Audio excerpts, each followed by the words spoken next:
Já, velkomin að Rauðaborðinu. Stefán Ólafsson, prófessor, er að fara að senda frá þessu bók sem heitir Baráttan bjarginnar og svona stjórnmál og stéttabaráttu við mótun íslensks samfélags. Og hann ætlar að koma hérna í lok þáttar og segja okkur frá þessari sögu. Gengjastríðið áfram svona einn helstu fréttunum í dag. Margrét Valdimarsdóttir afbrotafræðingur, hún ætlar að koma og ræða við mig gengi og hvernig þau fúnkera og kannski hvort það sé einhverja leiðir til þess að leysa þau upp. Frétt dagsins síðan stýrivaxtahækkun Seðlabankans sem að gerði engan glaðan, ekki í karpúsun allavega. Ég held að það veri jafn mikil vonbrigði með þessa stýrivaxtahækkun meðal verkalýðshreyfingarinnar og fyrirtækjaeigenda. Ragnar Þór Ingólfsson, formaður VR, ætlar að koma hérna eftir og ræða stöðuna í kjaraviðræðum. En við tökum stöðuna á fréttum dagsins með Maríu til að byrja með. Já. Herðu, það er kannski aðalfréttin núna, stýrivaxtahækkun, enn einn stýrivaxtahækkunin. Lítil, 0,25%. Safnast þegar saman kemur, þetta er orðið bara eitthvað slatti samt núna í heildina. Ég held eins og að ég er að reyna að rifja það upp, ég bara get ekki munað það. Það er einhver kenningar það að með því að hækka svona oft lítið, að þá hafið það lítil áhrif. Já. Af því að sumuleyti alltaf verið að spila með væntingar. Einmitt.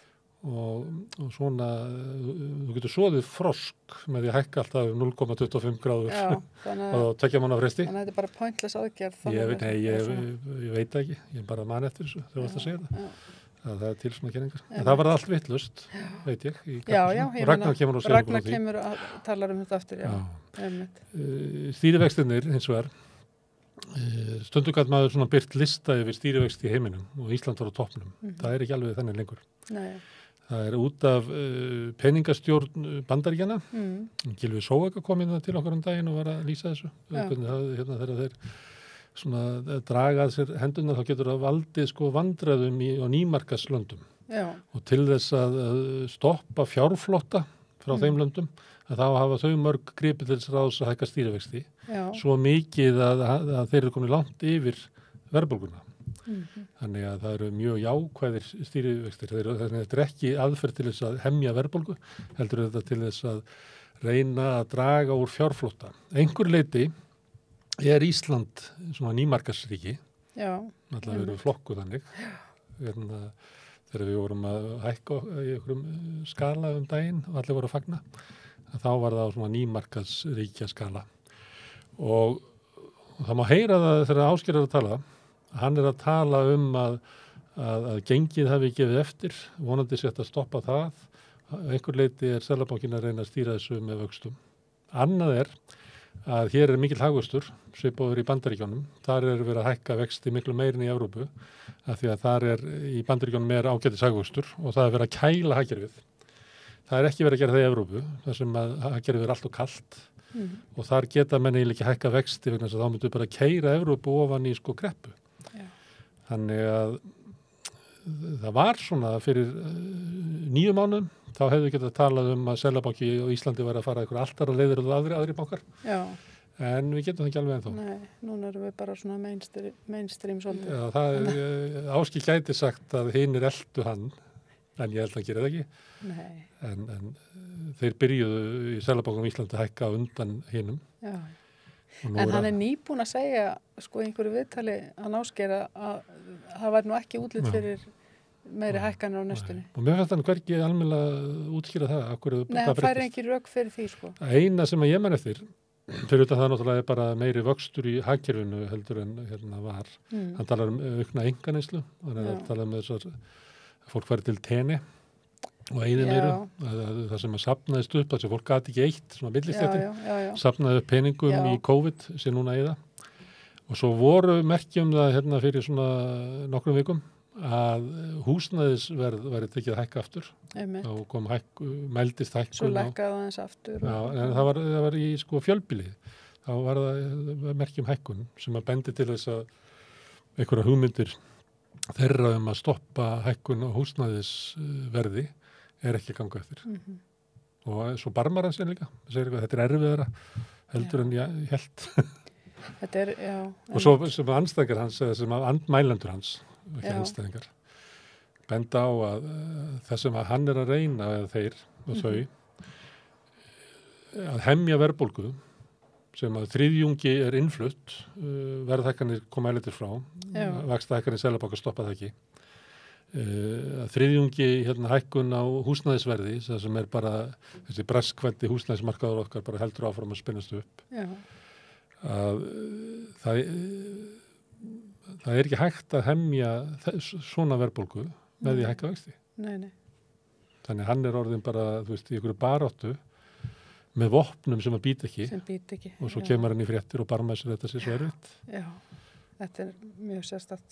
Og bakvið segja ykkur menni að þetta erfitt þannig að þetta ekki hægt. Þú ert að reyna. Já, þetta bara ekki hægt.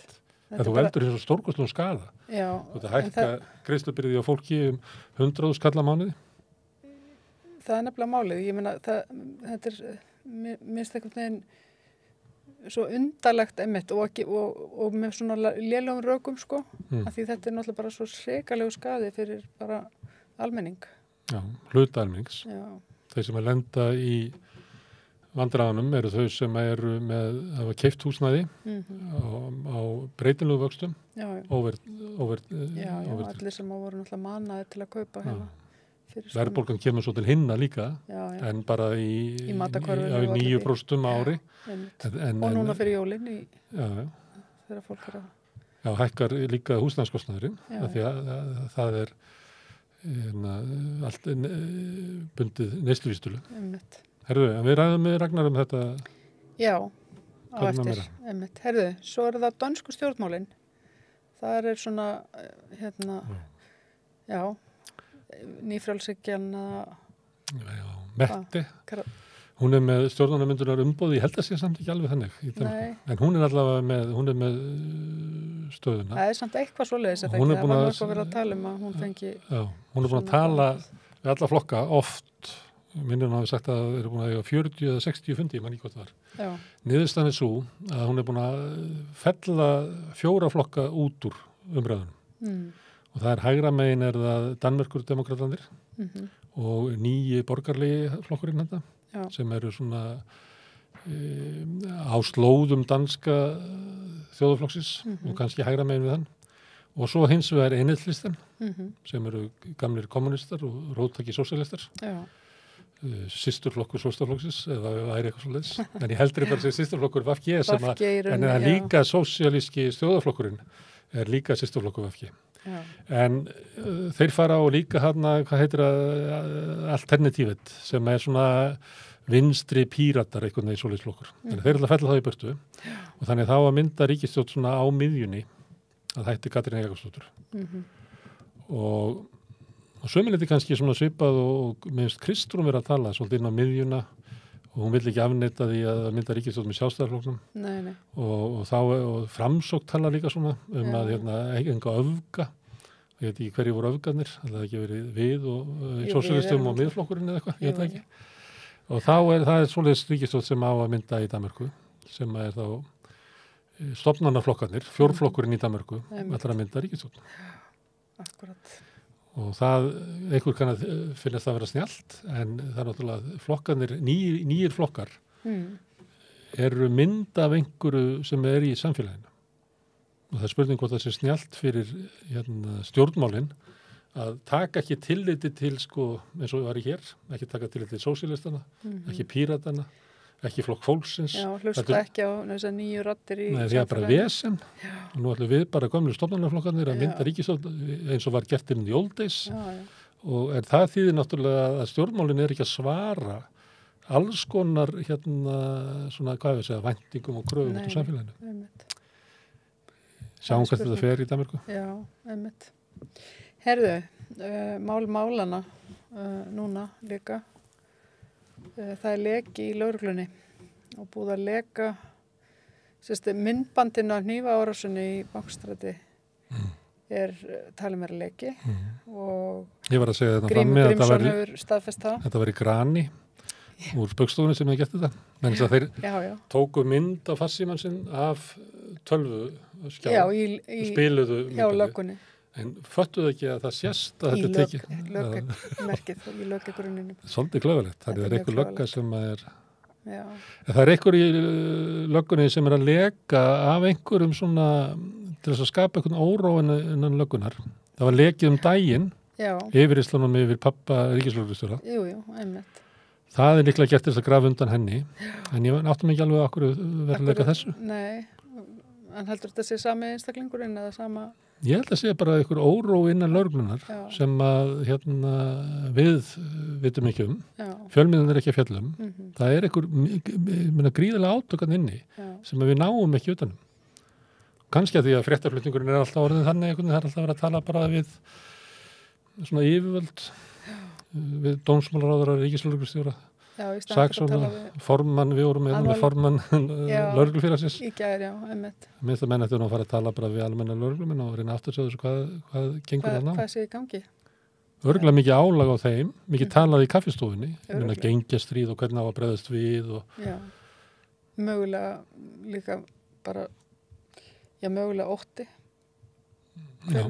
getur brugðist alls konar Fjölnir nefndi það að lögregla var að lenda í miklu meiri átökum að þau voru fáliðuð, það sem að væri best að kæmu 3 eða 4, væri nú bara sendur 1 eða 2 sem að leiddi yfirleitt til átaka og þess vegna vill löggan fá tísara eða rafbyssur vegna þess að þeir þyrfti kannski ekki að nota þeir eða mættu 4 en ef þú mætti bara 1 eða 2 þá þarf það að vera vopnaður. Einmitt. Ætli vilji allir fá rafbyssur? Ætli það sé svona einhugur? Nei, eins og ég skildi í Fjölni þegar það er búið að koma í þannig niður að það mæta bara 2 á staðinn að þá verðum við, segir löggan, að vera með eitthvað annað en bara kylfuna og röddina en ef við værum 4 þá kemjustu kannski upp með að mæta bara 4 því að það dregur svo mikið úr hættunni átökum en þegar að löggan mæti fáliðuð þá er hætta átökum og þá verðum við, segir löggan að hafa einhverjar bjargir einhver vopn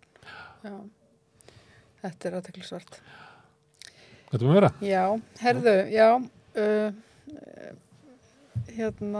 deilum Halldórs Kristmannssonar og Róbert Wessman virðast nú vera lokið með sáttargjörð. Varst þú inn í þessari deilu? Nei, ég hef bara aldrei skilið þessa deilu og minnst það er líka eitthvað svo innilega svona óspennandi mál, sko. Ég er sæmilega forvitin en ég nefndi ekki að setja mín í það. Nei. Og það var í fréttunum á MBL held ég að Mannlíf tók út Wessman og greinunum. Þetta er náttúrulega, þetta er eiginlega einn sorglegsta fréttin í dag sko. Já. Því að sástu viðtalið sem að Reynir tók við Kristjón. Það sem að Kristjón var einhvern veginn fjármagnar af Wessman og Reynir af þessum Halldóri. Halldóri, nei, ég sá ekki þetta viðtal. Og svo þegar Halldór og Wessman gera sátt, þá bara hverfa allar fréttir sem að Reynir skrifaði Wessman. Ég veit ekki, hvað heitir þessi bransi? Hvað heitir þessi bransi? Þetta er ekki blaðamennska? Ætti að heita það sko. Þetta er ekki blaðamennska? Þetta er ekki blaðamennska. Þetta er allavega ekki svona ærlega blaðamennska. Þetta er hryllingur. Já. Það er mjög sorglegt. Já, einmitt. Og auðvitað er þetta þeim að kenna sem að koma sér í þessa stöðu. En að einhver leiti er þetta líka lýsandi yfir bara... Þetta er bara hvernig landslagi svolítið í blaðabransanum er líka í dag. Já, það er bara ekki grunnur fyrir... Það er ekki ekstra grunnur fyrir neinu nema bara einhver peningakall í blaðið. Já. Það er náttúrulega bara eða ríkisvaldið. Já. Og ríkisútvarpið er mjög háð ríkisvaldinu þannig að það er alltaf að þjóna meira, það er ríkisstjórnar sjónvarpið, frekar heldur en þetta er mjög sorglegt að þetta er bara dæmi þetta er náttúrulega ekki típist dæmi, það eru ekki margir sem fara svona langt inn þessi göng eins og Reyni gerir, en þetta er bara merkjum að það er ekki hægt að stunda blaðamennsku. Nei. Það er ekki fjárhagslegur grundvöllur undir rekstur í blaða. Einmitt. Nei. Ef við enda þannig? Herðu, nei, við skulum aðeins fjallum flóttamannamál í lokin. Núna er það eru hjón hérna, það er par íslenskona, Eyrún Guðmundsdóttir, grunnskólakennari í Breiðholtinu, sem á mann frá Georgíu, Revasi Sjaverdasvili og þá að vísa honum úr landi af því að Útlendingastofnun er alveg manninu mennur sannfærð það að þau séu bara í málamyndahjónabandi og þau eru samt myndir af sér alveg í áraraðir sko, og þau að vona barni núna hún er komin 2 Málamyndabarni, segir útlendingastofnun. Þetta bara málamyndabarn. Og að hendur sem mannum landi. Já.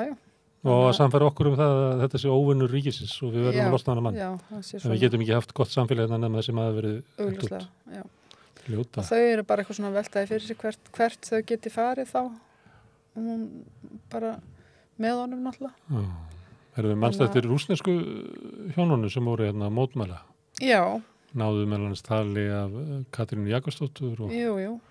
eldu dómsmálaráðherra á bílina sem reynda að ná að tala á hann. Bara svo stutt síðan. Ég reyndi að fá þau í viðtalina, þá var það eiginlega kvöldi sem að var verið að vísa þeim á landi. Akkurat. Þannig að þau bara tristur sér ekki til þess. Nei.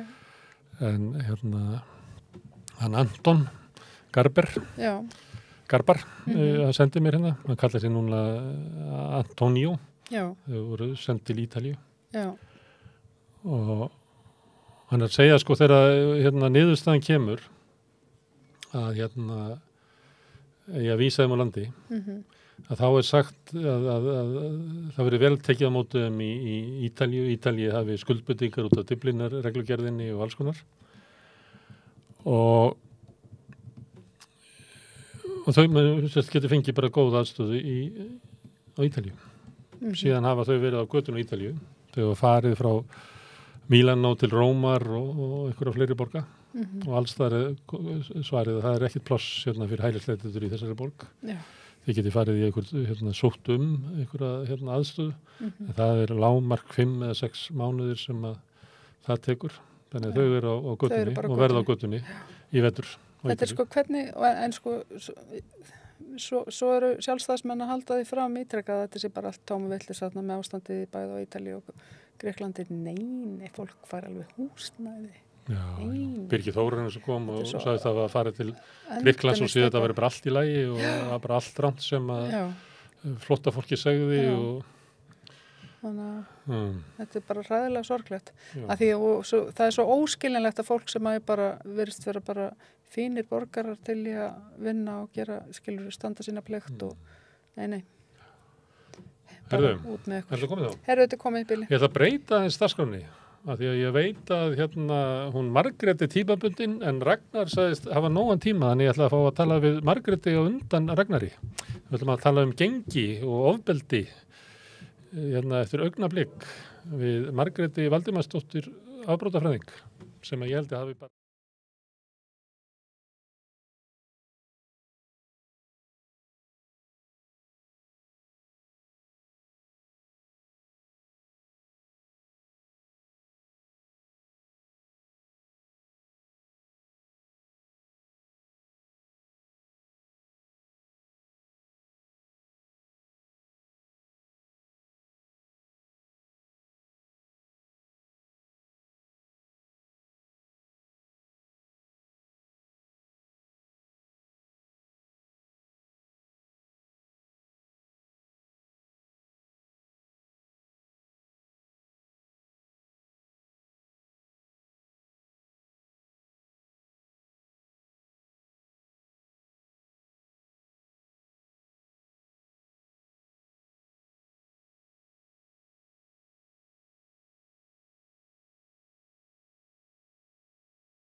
Það er þannig að í vikunni að þá stuðaði það marga þegar að Jón Gunnarsson dómsmálaráðherra lýsti yfir stríði gegn skipulagðri glæpastarfsemi. Þetta svona hringdi bjöllum og myndi fólk á eitthvað sem að gerist á 7. og 8. áraturum þegar stjórnmálamenn voru svolítið í þessu að lýsa yfir stríði eins og við getum með tangarsókn útrýmt einhverju. Frægt er að Nixon ætlaði að lýsti yfir stríði gegn fíkniefnum og ætlaði að sigra það. Eru til að ræða þetta og gengin sem að ég held að enginn efist að séu allavega í fæðingu hérna á Íslandi hingað komið Margrét Valdimarsdóttir, afbrotafræðingur. Þú lærðir í Bandaríkjunum, ekki? Jú, New York. Já, þar voru menn í New York til dæmis, það var nú aldeilis lýsti yfir stríði, no tolerance. Virka þessar aðferðir? Sko, hún skapaði fyrst og fremst alveg svakalega eimt fyrir mjög stóran hópa fólki og einmitt þegar ég las þessa fyrirsögn þá hugsaði ég nákvæmlega þetta og svona bregðu við að heyra íslenska pólitíkus 2022 nota þetta orðalag því að það er búið að fara svo vel í gegnum sérstaklega sögu Bandaríkjanna þegar kemur að viðbröðum við afbrotum á þessum tíma sem þú ert að nefna. Og einmitt, það er farið þarna í kjölfarið á stríði gegn afbrotum, stríði gegn fíkniefnum, þá er farið í alveg rosalega aggressíva löggæslu. Og Járnnefanum byggt. Já, og zero tolerance eins og þú nefnir og sem að sko einmitt virkaði það er spurningin að því að sko það sem gerist er að tíðni afbrota sko þarna já og kannski einmitt á þessum aðeins aðeins eftir að þessi yfirlýsing frá Nixon kemur og þá byrjar þessi rosalega aggressíva löggæsla og virkaði þetta sko að því að tíðni afbrota og tíðni ofbeldisbrota fór lækkandi í Bandaríkjunum. Og í New York. Og í New York og þá... Og ástand í New York var mjög slæmt. Það var mjög slæmt. Það var bara laginn í kúltúrin okkar og ef fólk vil reyna að rifja upp hvað ástandið það var, þá var myndir eins og Death Wish og fleiri sem að voru. Það sem að var eiginlega almenningu var búin að fá algjört ógeð á þessu ofbeldi og þessum glæpum sem að voru að leggja þau samfélagið. Ég veit ekki hvort það var rétt, en það var sagan sem okkur var sögð.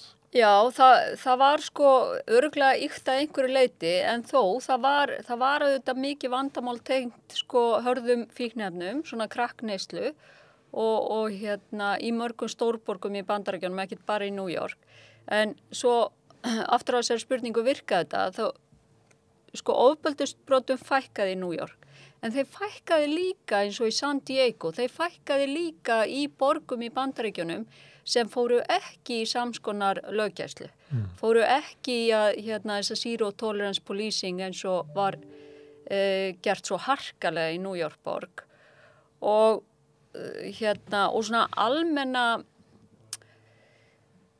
skoðunin eftir að fjöldan allan að rannsóknum á þessu hvað var til þess að ofbeldisbrotum fóru að fækka í Bandaríkjunum og það sama gerðist í Evrópu á svipuðum tíma. Var það ekki þessi aggressíva löggæsla, var það ekki harðari refsingar?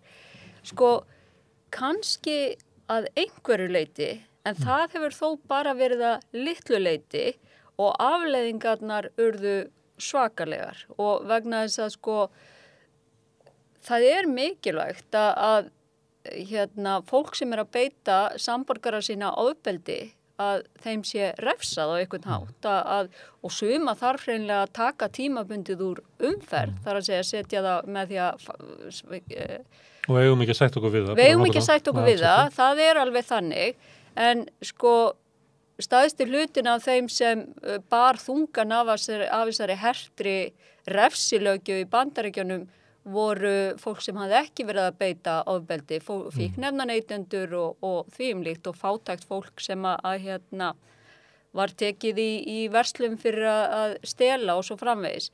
Og þetta var auðvitað gríðarlega kostnaðarsamt fyrir amerískt samfélag og líka er að skapa,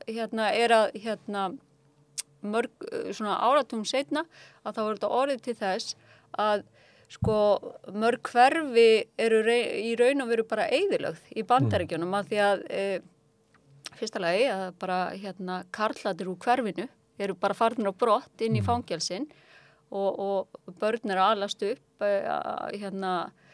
ekki að það sé endilega slæmt að alast upp hjá einstæðri móður en þetta hafði svo miklar og afdrifaríkar afleiðingar fyrir mörg svæði í Bandaríkjunum og bara fyrir allt þetta fólk sem þurfti að dúsa í fangelsi áratugum saman og kemur úr fangelsum algjörlega eyðilagt.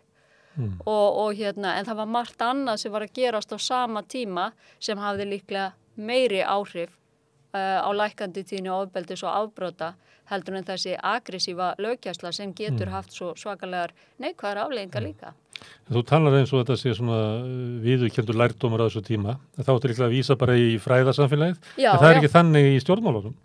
Það er ennþá notað að vera tough on crime, þetta ekki bara að vera eiginlega líkillinn að því að mega taka þátt í stjórnmálum. Alveg hreint, en þetta var samt að því að ég vitna kannski svolítið í Bandaríkina því að það er sá heimur í þessu sem ég þekki best. En þetta var svolítið liðin tíðsam fyrir Trump og líka svona eins og maður skoðar aðeins Evrópu að það er svona kannski þetta aðeins að rísa upp aftur og hugmyndin frá stjórnmálunum að vera beita hörku. Já.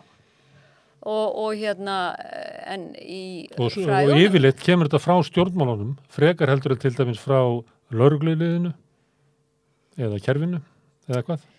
Já, en að í svona einhvers konar, ég veit ekki hvað að kalla það samvirkni eða vegna þess að lögreglan, þá er ég ekkert endilega að vitna í íslensku lögregluna, heldur lögreglan eins og í Bandaríkjunum hefur upplifað sér fjársvelta í langan tíma og þú veist þá auðvitað ef að þá að bæta við fjármagni í lögregluna og hún telur sig skorta alls konar heimildir og búnað, þá er þetta auðvitað rakið tækifæri til þess að taka þátt í baráttunni með stjórnmálamönnum.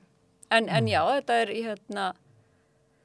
í fræðasamfélaginu, hvort sem það er í Bandaríkjunum eða annars staðar, þá er þetta svona, nokkuð vel þekkt og svona svolítið hefur verið afgreitt sem búið. Það er ekki búið? Jú, það er ekki búið, það er við erum að fara Við sjáum bara í Svíþjóð, þetta réður kosningunum í Svíþjóð. Já, en ég er að segja, fyrir bara svona, það sem er að gerast núna, þá var þetta svolítið afgreitt sem búið. Þannig því að fræðafólkið hafi ekki kannski eins mikið áhrif á samfélagið og þeir mynduðu gjarnan vilja. Nei, það er svona, einmitt og fræðafólki finnst það væntanlega miður, skiljanlega að hafa ekki meiri áhrif en svo líka bara í lýðræðislegum samfélögum að þá á almenningur viðhorf almennings, skoðanir almennings væntanlega að hafa ykkur áhrif en þá verður fræðasamfélagið að geta átt einhvers konar samtal við almenning og sem að hefur skort á við vorum tala þetta við rauðaborðið í gær, þetta við íslensku fræðing við Bergsvein Birgisson sem var að einmitt að tala það, hvað fræðað samfélagi verið aflokað og næði ekki raunverulega endur skoða söguna í svona almenn umræðu var svona gömul saga í gangi og hefði ekki náðst út af einangrum. Þetta er vandamál sem að tengist öllum greinum. Já, en má líka segja, á tímabilið þá þótti það ekki fínt fyrir fræðafólk að vera að tala sérstaklega við fjölmiðla. Nei, sem er alveg furðuleg. Já, sem er alveg furðuleg hugmynd. Ok, vandamálið er til staðar og við eigum ekki að þola ofbeldi. Nei. Gengjamyndun er bara staðrind og getur orðið og ef hún verður þá er mjög erfitt að vinda ofan að henni. Viðbröðin sem að má lesa í tón og orðfæri Jóns Gunnarssonar er eitthvað sem að má setja ákveðin svona vara við. Já. En þá kemur, hvað að gera þá annað? Eitthvað verður að gera. Eitthvað verðum við að gera og það er svona á síðustu dögum þá er nú búin að nefna margt sem ég held að væri mjög gagnlegt og eins og hefur margoft verið nefnt, þá þarf að fjölga menntuðum lögreglumönnum í lögreglunni og Og bara í almennu lögreglustörfum? Í almennu lögreglustörfum. Lögreglan sé sýnilegri? Lögreglan þarf að vera aftur sýnilegri eins og hún var fyrir 15-20 árum og hún var það mjög. Hún var bara, lögreglan var á rölti í miðbænum og það hefur áhrif. Það svona ákveðið eftirlit í því. En svo líka bara vil ég leggja áherslu á það sem ég hef sagt áður að þetta ekki bara vandi sem verður leystur með lögreglan ein ekki að fara að leysa þetta.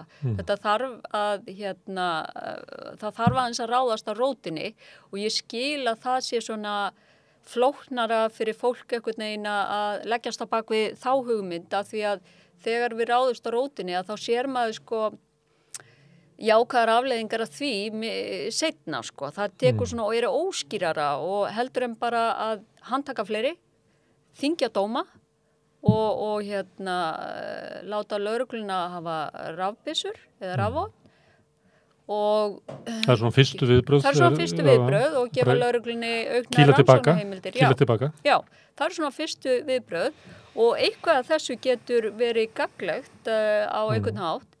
En við megum ekki gleyma því að hættan að við sköpum líka meiri vandamál heldur en að við erum að leysa og við þurfum að skoða rótina. Þegar kemur að því að skoða rótina og þá það að þessir ungu menn, ungu drengir, komi úr einhverju svona félagslegum aðstæðum og við getum reynt að laga það til þess að minnka hættunar á því að menn upplifi sig að samfélags einhverju leyti loka fyrir þá og fengi þetta svona að gengið verði svona þeirra svæði þar sem við hafa loksins einhverja viðurkenningu, einhverja stöðu og einhver hlutverk og allt þetta. En þegar kemur að því að þá klofnar hópurinn, sem sagt almenningur, annars verður þeir sem eru til í að skoða þetta og hinir sem að segja að þetta sé að vera að kasta ábyrðinni af þeim sem að beitti hnífnum og að við verðum að skoða eitthvað ábyrgð samfélagsins og það bara, ég segi ekki að skiptist 50-50 en þú þekkir það bara, hópurinn skiptist bara. Þú getur leist upp kvöldurabóð með þessar umræðu, hópurinn skiptist í tvent. Já. Hvernig ætlar að fá það? Þá sem að telja að með því að vinna að rótum vandans að þá séum við að draga úr ábyrðinni eða þá eru margir sem ólust upp í sambærilegum aðstæðum og þeir voru ekki að stíka neitt. Þú kannast við það? Einmitt. Já, alveg hreint og ég held að fólk á að þurfa að bera ábyrgð á því að beita aðra á ofbeldi og fólk á að bera ábyrgð á því að það brýtur lögin og það að við höfum réttarkerfi þar sem að lögreglan handtekur menn fyrir að beita ofbeldi og þeim refsað, það hefur varnaðaráhrif. Það bara algjörlega skýrt. En til dæmis að þyngja refsingar úr 2 árum í 5, það hefur nánast engin áhrif. Og ég skil, það að vilja leysa þennan mögulega vanda sem komin upp, sem bara svona, aukin hópamyndun í ofbeldishegðun eða afbrotum á Íslandi. Það að vilja ráðast á rótum þess vanda og vilja svona draga úr vandamálinu, það ekki að taka ábyrgð af þeim sem eru síðan með hnífinn og að stinga. Þeir eru alveg að bera ábyrgð á sínum gjörðum. Og þetta sama umræða og kemur upp þegar við erum að tala kynferðisbrot. Og ég skil alveg, þá hópurinn kannski aðeins annar, en þegar það verið að tala mögulega gerendur í kynferðisbrotum, að hvernig sé mögulega hægt að koma í veg fyrir að brjóta af sér aftur, að þá talað eins og að sé verið að taka þeim ábyrgð. En maður getur haft það markmið að vilja fækka brotunum og maður veit það, ef maður ræðst að rótinni, að þá fækkar brotunum, en maður vil líka að fólk þurfa að bera ábyrgð á sínum brotum. Og þetta ekki annarkvort eða. Nei. Þetta ungi kallar, kannski, 14-15 til 25 sem svona hætt á þetta ábyrgðin, sem að einhvern veginn á jaðri samfélagsins, ekki með svona samfélagslega virkni, ekki með tengingu, kannski upplifa að þess ekki vænst eða þess ekki búið velkomin. Við erum búin að vera að tala það, ég held bara í alla þessa öld, óvirkni ungra kalla. Þeir geta ekki lesið, þeir dættu út úr skóla, það er verið að mæla hvar fólk á sumir í vinnu, aðrir í skóla og aðrir á atvinnuleysisbótum og svo bara einhver hópur sem bara engin veit hvar Þannig við erum búin að vita af þessu í 20 ár. En ég man ekki eftir neinu sem við höfum gert. Ég ætla ekki að vera með einhverja hæðni, en einhvern tíma var Ingo Veðuguð sendur í hringinn í kringum landinu og grunnskólana til þess að syngja og hvetja fólk til að læra að lesa. Já. Það er svona eina sem ég man eftir. Já. En þú veist alveg, það er svona aðgerðir til þess að mæta þessu sem ég myndi halda að væri akkurat þess að þú ert að tala sem eru þó aðgerðir til þess að hindra að úr þessum hópi verði til svona gengi. Akkurat. Sko, ég þekki ekki literatúrin eða hvernig það virkar vel að fá til dæmis eða bara hvernig en einmitt, ég hef heyrt þessa sömu umræðu þú ert að tala en ég til dæmis veit ekki hvað fræðin segja lestusgetu drengja og stúlna, ég bara hef ekki sögt mér neitt ofan í það, sko. Og þú þekkir í háskólanum, það eru 70% nefndarnir eru konur. Já, og einhvers þar eru karlarnir. Einmitt, og ein skýring sem ég hef svona heyrt á því er að hreinlega þurfi konur meiri menntun til þess að fá sambærilega launa við karla meðan karlar fara frekar í iðnmenntun og velja sér þannig störf og hafa bara fín laun að þá Svo er þetta BHM komið með sínt fram á það að mennta gildran sem að konu gengur inn í, hún skilaði engu, skilar ekki hærri launum. Það er önnur umræða. Það er önnur umræða, en já.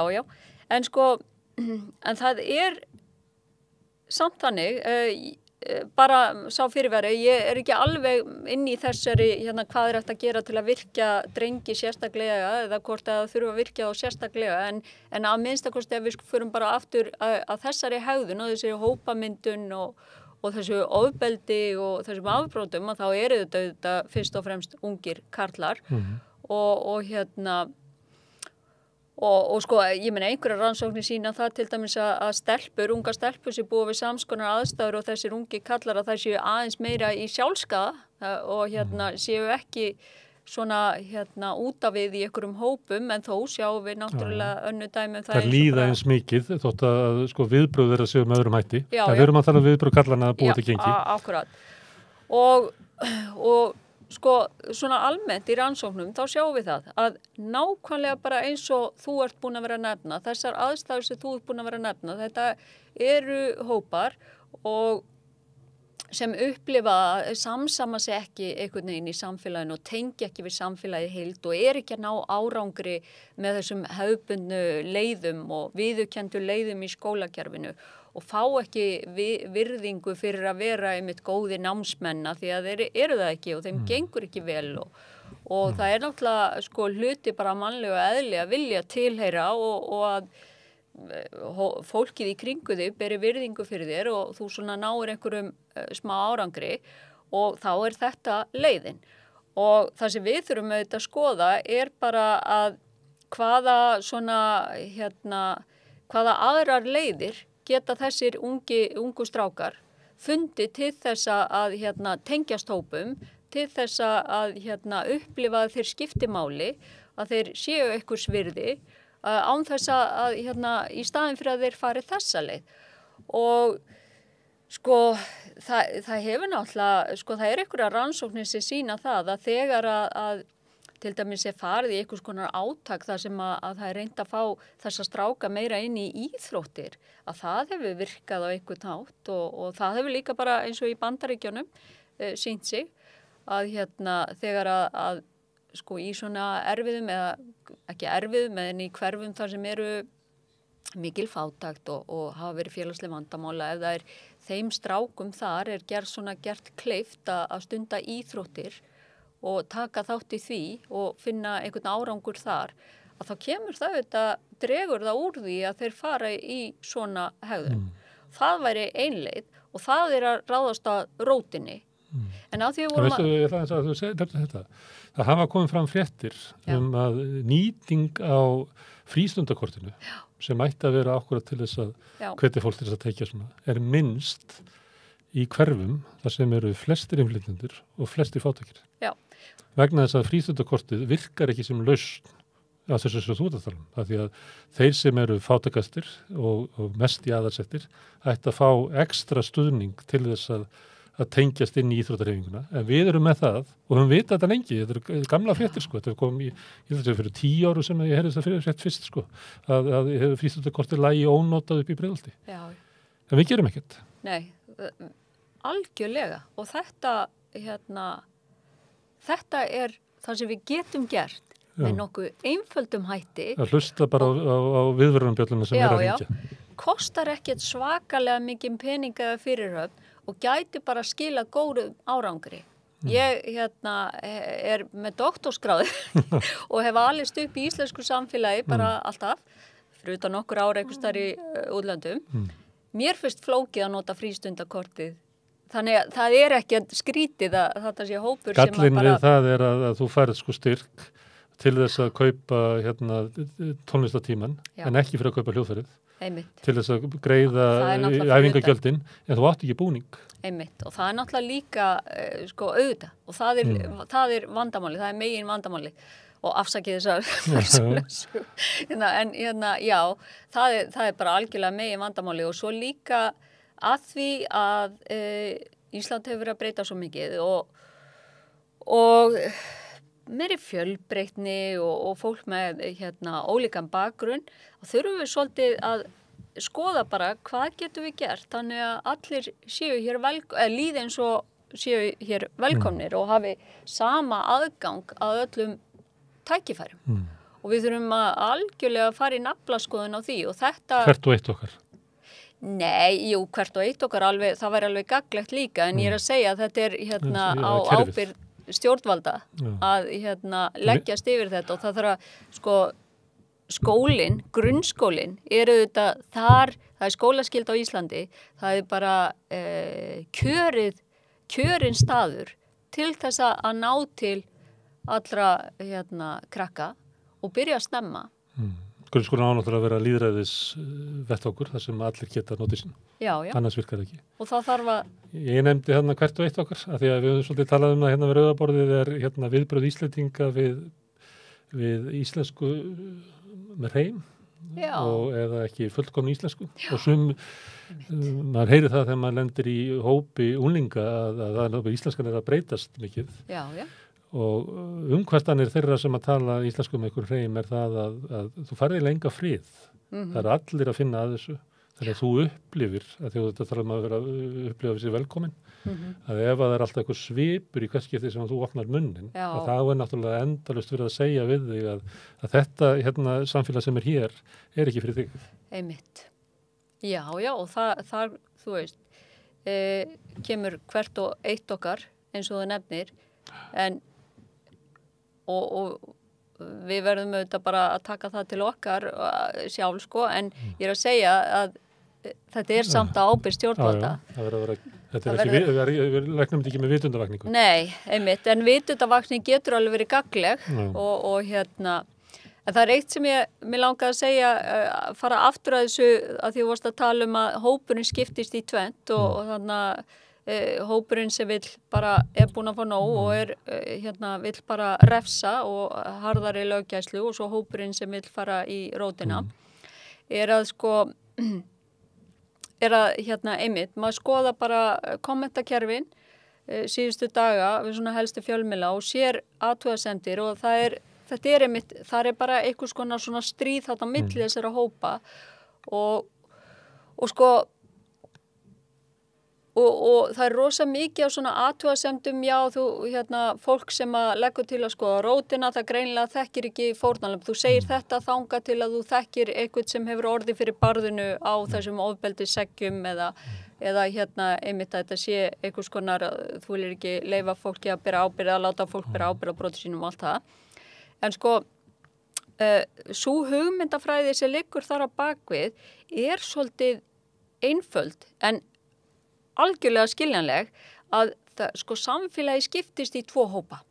Að þetta séu við, sem eru bara við, og svo séu þetta einhver svona glæpamenn sem hinir, sem að við þurfum að taka rosalega hart á og Þannig að þeir koma og eyðileggja okkar samfélag. Þeir koma og eyðileggja okkar samfélag og þrátt fyrir að það sé einhvern veginn þeirra réttindi séu ekki virt og þrátt fyrir að það sé kannski tekið of hart á þeim miðað við tilefni í einhverju tilfellum, þá varðar okkur ekkert það, af því að þetta er annar hópur og við erum bara að verja okkur.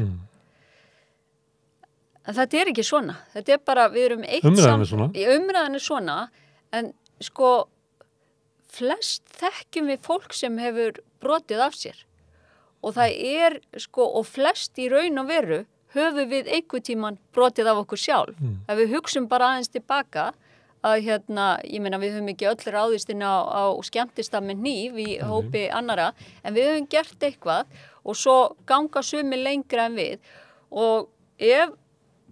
og það geta verið ýmsar ástæður fyrir því og hverjar sem þær ástæður eru að þá sko þarf fólk að bera ábyrgð á sinni hegðun, en við þurfum samt, við erum bara eitt samfélag, við erum bara einn hópur, sum okkar eru stundum fórnarlömb og sum okkar eru stundum gerendur, það er bara þannig, þrátt fyrir að á ákveðnum aldri, ákveðnum svona demografískum hópi, að þá sértu líklegri til þess að beita ofbeldi, en og þetta er samt raunveruleikin að við erum eitt samfélag og það er engin svona megin kjarnamunur á okkur og þessum ungu strákum. Þetta eru synir okkar, þetta eru og strákarnir sem urðu fyrir hnífaárásinni, þeir eru það líka.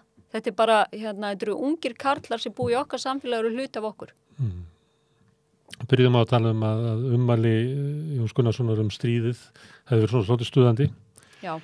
Og nú er þetta að tala þetta og þetta tala svona að má sjá í kommentakerfunum svona átök á milli, svona tvekja hópa, svona gjá á milli og fólk hrópar eitthvað á milli, saka hvort annað að skilja ekki málið og vera heimsk og vera með tilfinningarök og það er mörgum málum sem þetta svona. Ja.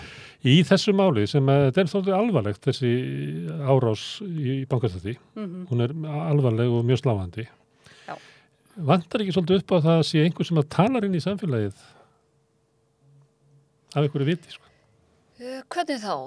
Hvað er að viti? Það er svipað, þú ætla að vera að tala núna. Já, ég meina að við fáum dómsmálaráðherra sem lýsir þessu yfir og svo bara fyrst bara allir aðrir bara þegja. Já, sko... Ég myndi bara vilja heyra í forsetanum og biskupnum og forsætisráðherrunum og bara öllu liðinu. Því að sko samfélagið er í vissri hættu. Það er bara að væri mjög gagnlegt að því að sko sjálf geri ég það yfirleitt að ef einhver kemur með svona sterkar yfirlýsingar að þá stundum þá spyr ég mig hverjir eru hagsmunirnir og það er náttúrulega skýrt hverjir hagsmunirnir eru hjá fólki sem er bara í kosningabaráttu á 4 ára fresti.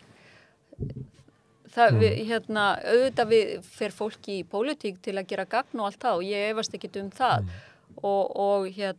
en pólitíkusar eru samt í hagsmunabaráttu og það er náttúrulega sko, er dómsmálaráðherra með einhverja afbrotafræðinga í vinnu?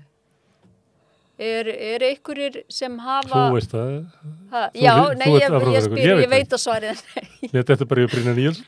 Já, hann er ekki afbrotafræðingur. Nei, ég meina, það er bara og sko flestir lögreglumenn held ég að vilji vinna vinnuna sína vel og það er alveg skýrt. Vilja forðast átök og það er heldur ekki þannig að þú talar um þess að 2 póla í umræðinni að því að það er líka á annan vænginn sérðu mjög aggressífa svona andstöðu gegn lögreglunni sem er oft mjög ósangjörn og svona og það er alveg þannig að lögreglan vill vinna vinnuna sína vel, hún vill forðast átök og hún vill auðvitað bara forðast þess að slasa sig hættulega í vinnunni sem er möguleiki og þess vegna sko kemur hún fram og talar um ástandið eins og það lítur út fyrir henni sem er bara gagnlegt og já Hún þiggur aukna fjárveitingar þó það séu eyrnamerktar þessum málum að þú skömminni heldur en að vera við óbreytt ástand. Já. Dómsmálaráðherra það svona leki í Sjálfstæðisflokknum yfir í miðflokkin. Það svona, hann að bæði í útlendingamálum og þessum málum þá hann að verja þann leka. Man sér þetta bara í könnunum, þar sem verið að spyrja afstöðu til frumvarpsins og fleira. Þetta svæði sem að Jón Gunnarsson stendur á mörkum Sjálfstæðisflokks og miðflokks. Já. Og þess vegna klappar Sjálfstæðisflokkur fyrir honum að hann að verja þennan leka. Fleiri ætti að taka þátt í umræðunni. Já. Alveg reynt sko og og ég mynd að því hún nefnir forsetan á biskup, þá held ég að til dæmis það sé ólíkir hópar sem hlusta á forsetan hans vegar og hins vegar á biskup eða og ég held að það sé bara væri gagnlegt að því þetta samfélagslegt mál. Þetta samfélagslegt mál. Þetta ekki bara hagsmunamál. Nei, og þrátt fyrir að það sé þannig að sko eins og við höfum séð bara í þessum árásum sem hafa verið komið upp að þá þetta svona innan þessa hópa, það eru fáir sem eru ekki að taka þátt í þessum hópum eða gengjum sem eru að verða fyrir barðin á þeim samt allt þetta fólk á fjölskyldur að þá það þó þannig að bara sko óttinn bara þetta svona að því að hann raunverulegur og hann dregur raunverulega úr lífsgæðum okkar og auðvitað ef að ástandi myndi halda áfram að versna að þá auðvitað smitar þetta út í allt samfélagið. Þetta gerur okkur tortryggna í garð náungans líka sem mjög slæmt. Grefur bara undan mestu verðmætunum í okkar litla samfélagi. Já, sem svona traust sem við berum til hvers annars og já. Það geta hitt fólk bara aðeins að vera að veltaði fyrir þessi sko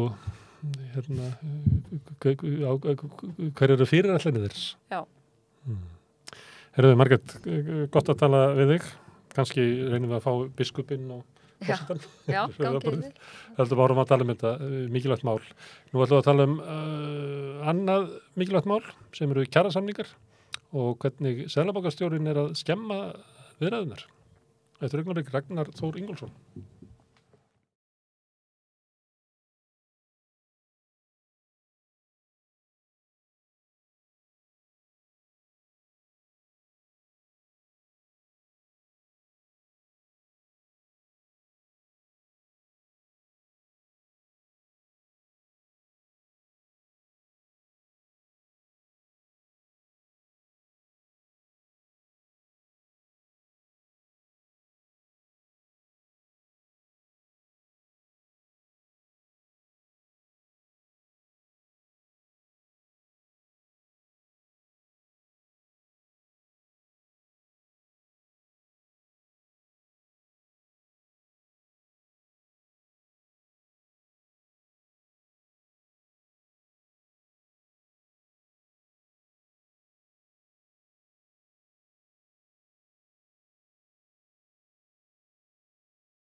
Já, það sprakk allt í loft upp eða svona í morgun þegar var tilkynnt 2,5% hækkun stýrivaxta.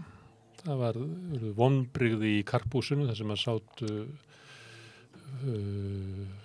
fulltrúar frá samtökum atvinnulífsins, Starfsgreinasambandinu, Landssambandi Verslunarmanna og VFR og meðal annars Ragnar Þór Ingólfsson. Hvað hvað er þetta mikið mál? Er þetta mál sem bara raskar öllum viðráðunum eða er þetta svona, var verið að bíða eftir eitthvað svona skilaboð frá Seðlabankanum sem að myndi svona opna fyrir möguleika að þetta var að ná einhverju eða menn að lesa í þetta? Voru þetta svona, hvað við segja, tilfinningaleg vonbrigði eða er 0,25% hækkun stýrivaxta bara í sjálfum sér alvarlegt áfall? Ég held að sé kannski sittlítið að hverju. Ég held að vonbrigðin eru kannski fyrst og fremst þau að þau eru mörguleiti hugmyndafræðileg vegna þess að það skiptur okkur gríðarlega miklu máli fyrir okkar fólk að ná niður vaxtastigi og sjálfsögðu verðbólgunum líka. Því hefur verið haldið að okkur í tiltölulega langan tíma að launafólk og almenningur í landinu þurfi að bera á herðum sér stöðuleika og temja sér hófsemi til þess að hægt sé að ná hér niður verðbólgu og allt og háum vöxtum. Og auðvitað hefur maður fundist þessi hljómur svona mjög innantómur en við höfum þó alltaf einhvern veginn lagt okkur fram við að reyna að finna leiðir til þess að koma saman kjarasamningum eins og lífskjarasamningurinn var á sínum tíma að hann var hugsaður sem einhvers konar stöðuleika framlag. Við gáum eftir launakröfur í þessum samningi til þess að fá styttri vinnuviku, til þess að fá lækkun vaxta. Þó að hafi ekki verið lofað að vextirnir myndu lækka, þá var svona gengið út frá því. Var því lofað kannski? Já, sko, samningurinn á sínum tíma var borin undir Seðlabankann. Það er nefnilega gleymist kannski svolítið í umræðinu og það var hluti af þessum samningi sem við gerðum lauta því að hér færu vextir niður ákveðið mikið eða tæp 2%. Að öðrum kosti hefðu heimild þess að segja honum upp. Þetta var svona, þetta var nú kallað skúfusamkomulag á svona þessum samningsmáli sem að þá er þetta bara eitthvað til hliðar en er ekki kannski opinberlega í kjarasamningnum en við höfum heimild til þess að segja upp samningum ef að vextirnir ekki lækka. Forsendur samningsins séu brostnar ef að vextirnir lækki ekki, þá er þetta bara að segja honum upp og byrja upp á nýtt. Akkurat. Og hver var Seðlabankastjóri þá? Það var Ásgeir komin eða ekki? Jú, en sem sagt var ekki Már? Ég maður ekki, það er alveg ég bara, þetta rennur allt saman stundum hjá manni en allavega að við töldum mesta ávinning fyrir okkar fólk að ná niður vaxtastigi, komast í hagkvæmari lán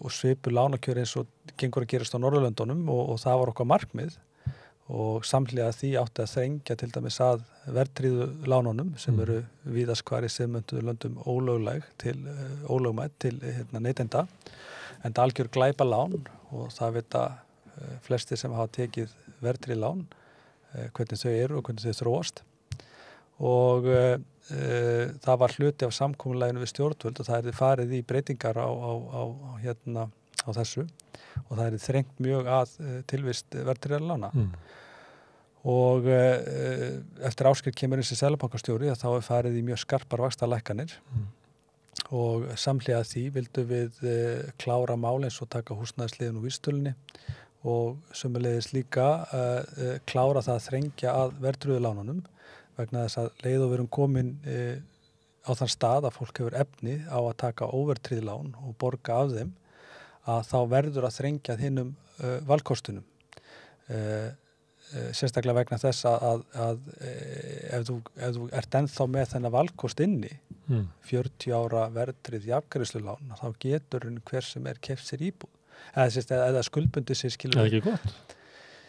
Það er bæði gott og slæmt, en það sem gerist er að vextir lækka alveg gríðarlega mikið og það verður engin breyting á móti til dæmis á nýju lánum. Fólk átt að geta endurfjármagn og lækka greiðslubyrði, en samhliða þessu hefði þurft að fara í að stytta lánstíma húsnæðislána og þrengja að verðtryggðu lánunum sérstaklega.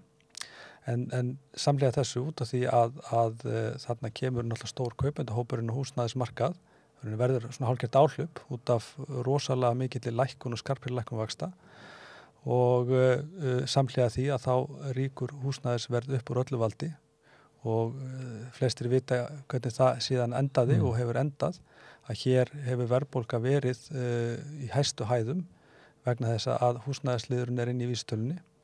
Ef við myndum nota samræmda vísitölu eins og Evrópulöndin nota, þá verðbólga hér í dag 6,4% en ekki 9,4%.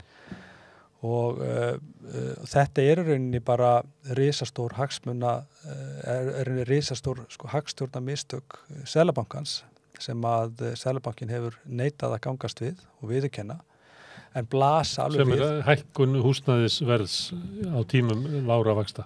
Já, það voru engar... Þið báðum lága vexti. Já, lágu vextir að óbreyttu leiða til hækkunarverðs. En til að samhliða því að það voru með inn í okkar kröfu og inn í okkar samkomulagi við stjórnvöld að koma inn með mótvægisaðgerðir. Og mótvægisaðgerðina voru að þrengja að ódýrasta lánakostinum sem voru verðtryggðu lánin og það var mótvægisaðgerð gagnvart því og hefði hjálpað til við að minnka áhlaupið á húsnæðismarkað og síðan var það líka sem við höfum barist fyrir árum saman að fara í stórkostlega eða stórfellda uppbyggingu á húsnæðismarkaði og það var líka og hefur verið ein af okkar stærstu kröfum núna síðustu ár að fara í alvöru uppbyggingu til þess að auka fyrst og fremst framboð á húsnæði, hagkvæmu húsnæði. Það hefði líka verið mótvægisaðgerð. Ekkert að þessu var gert.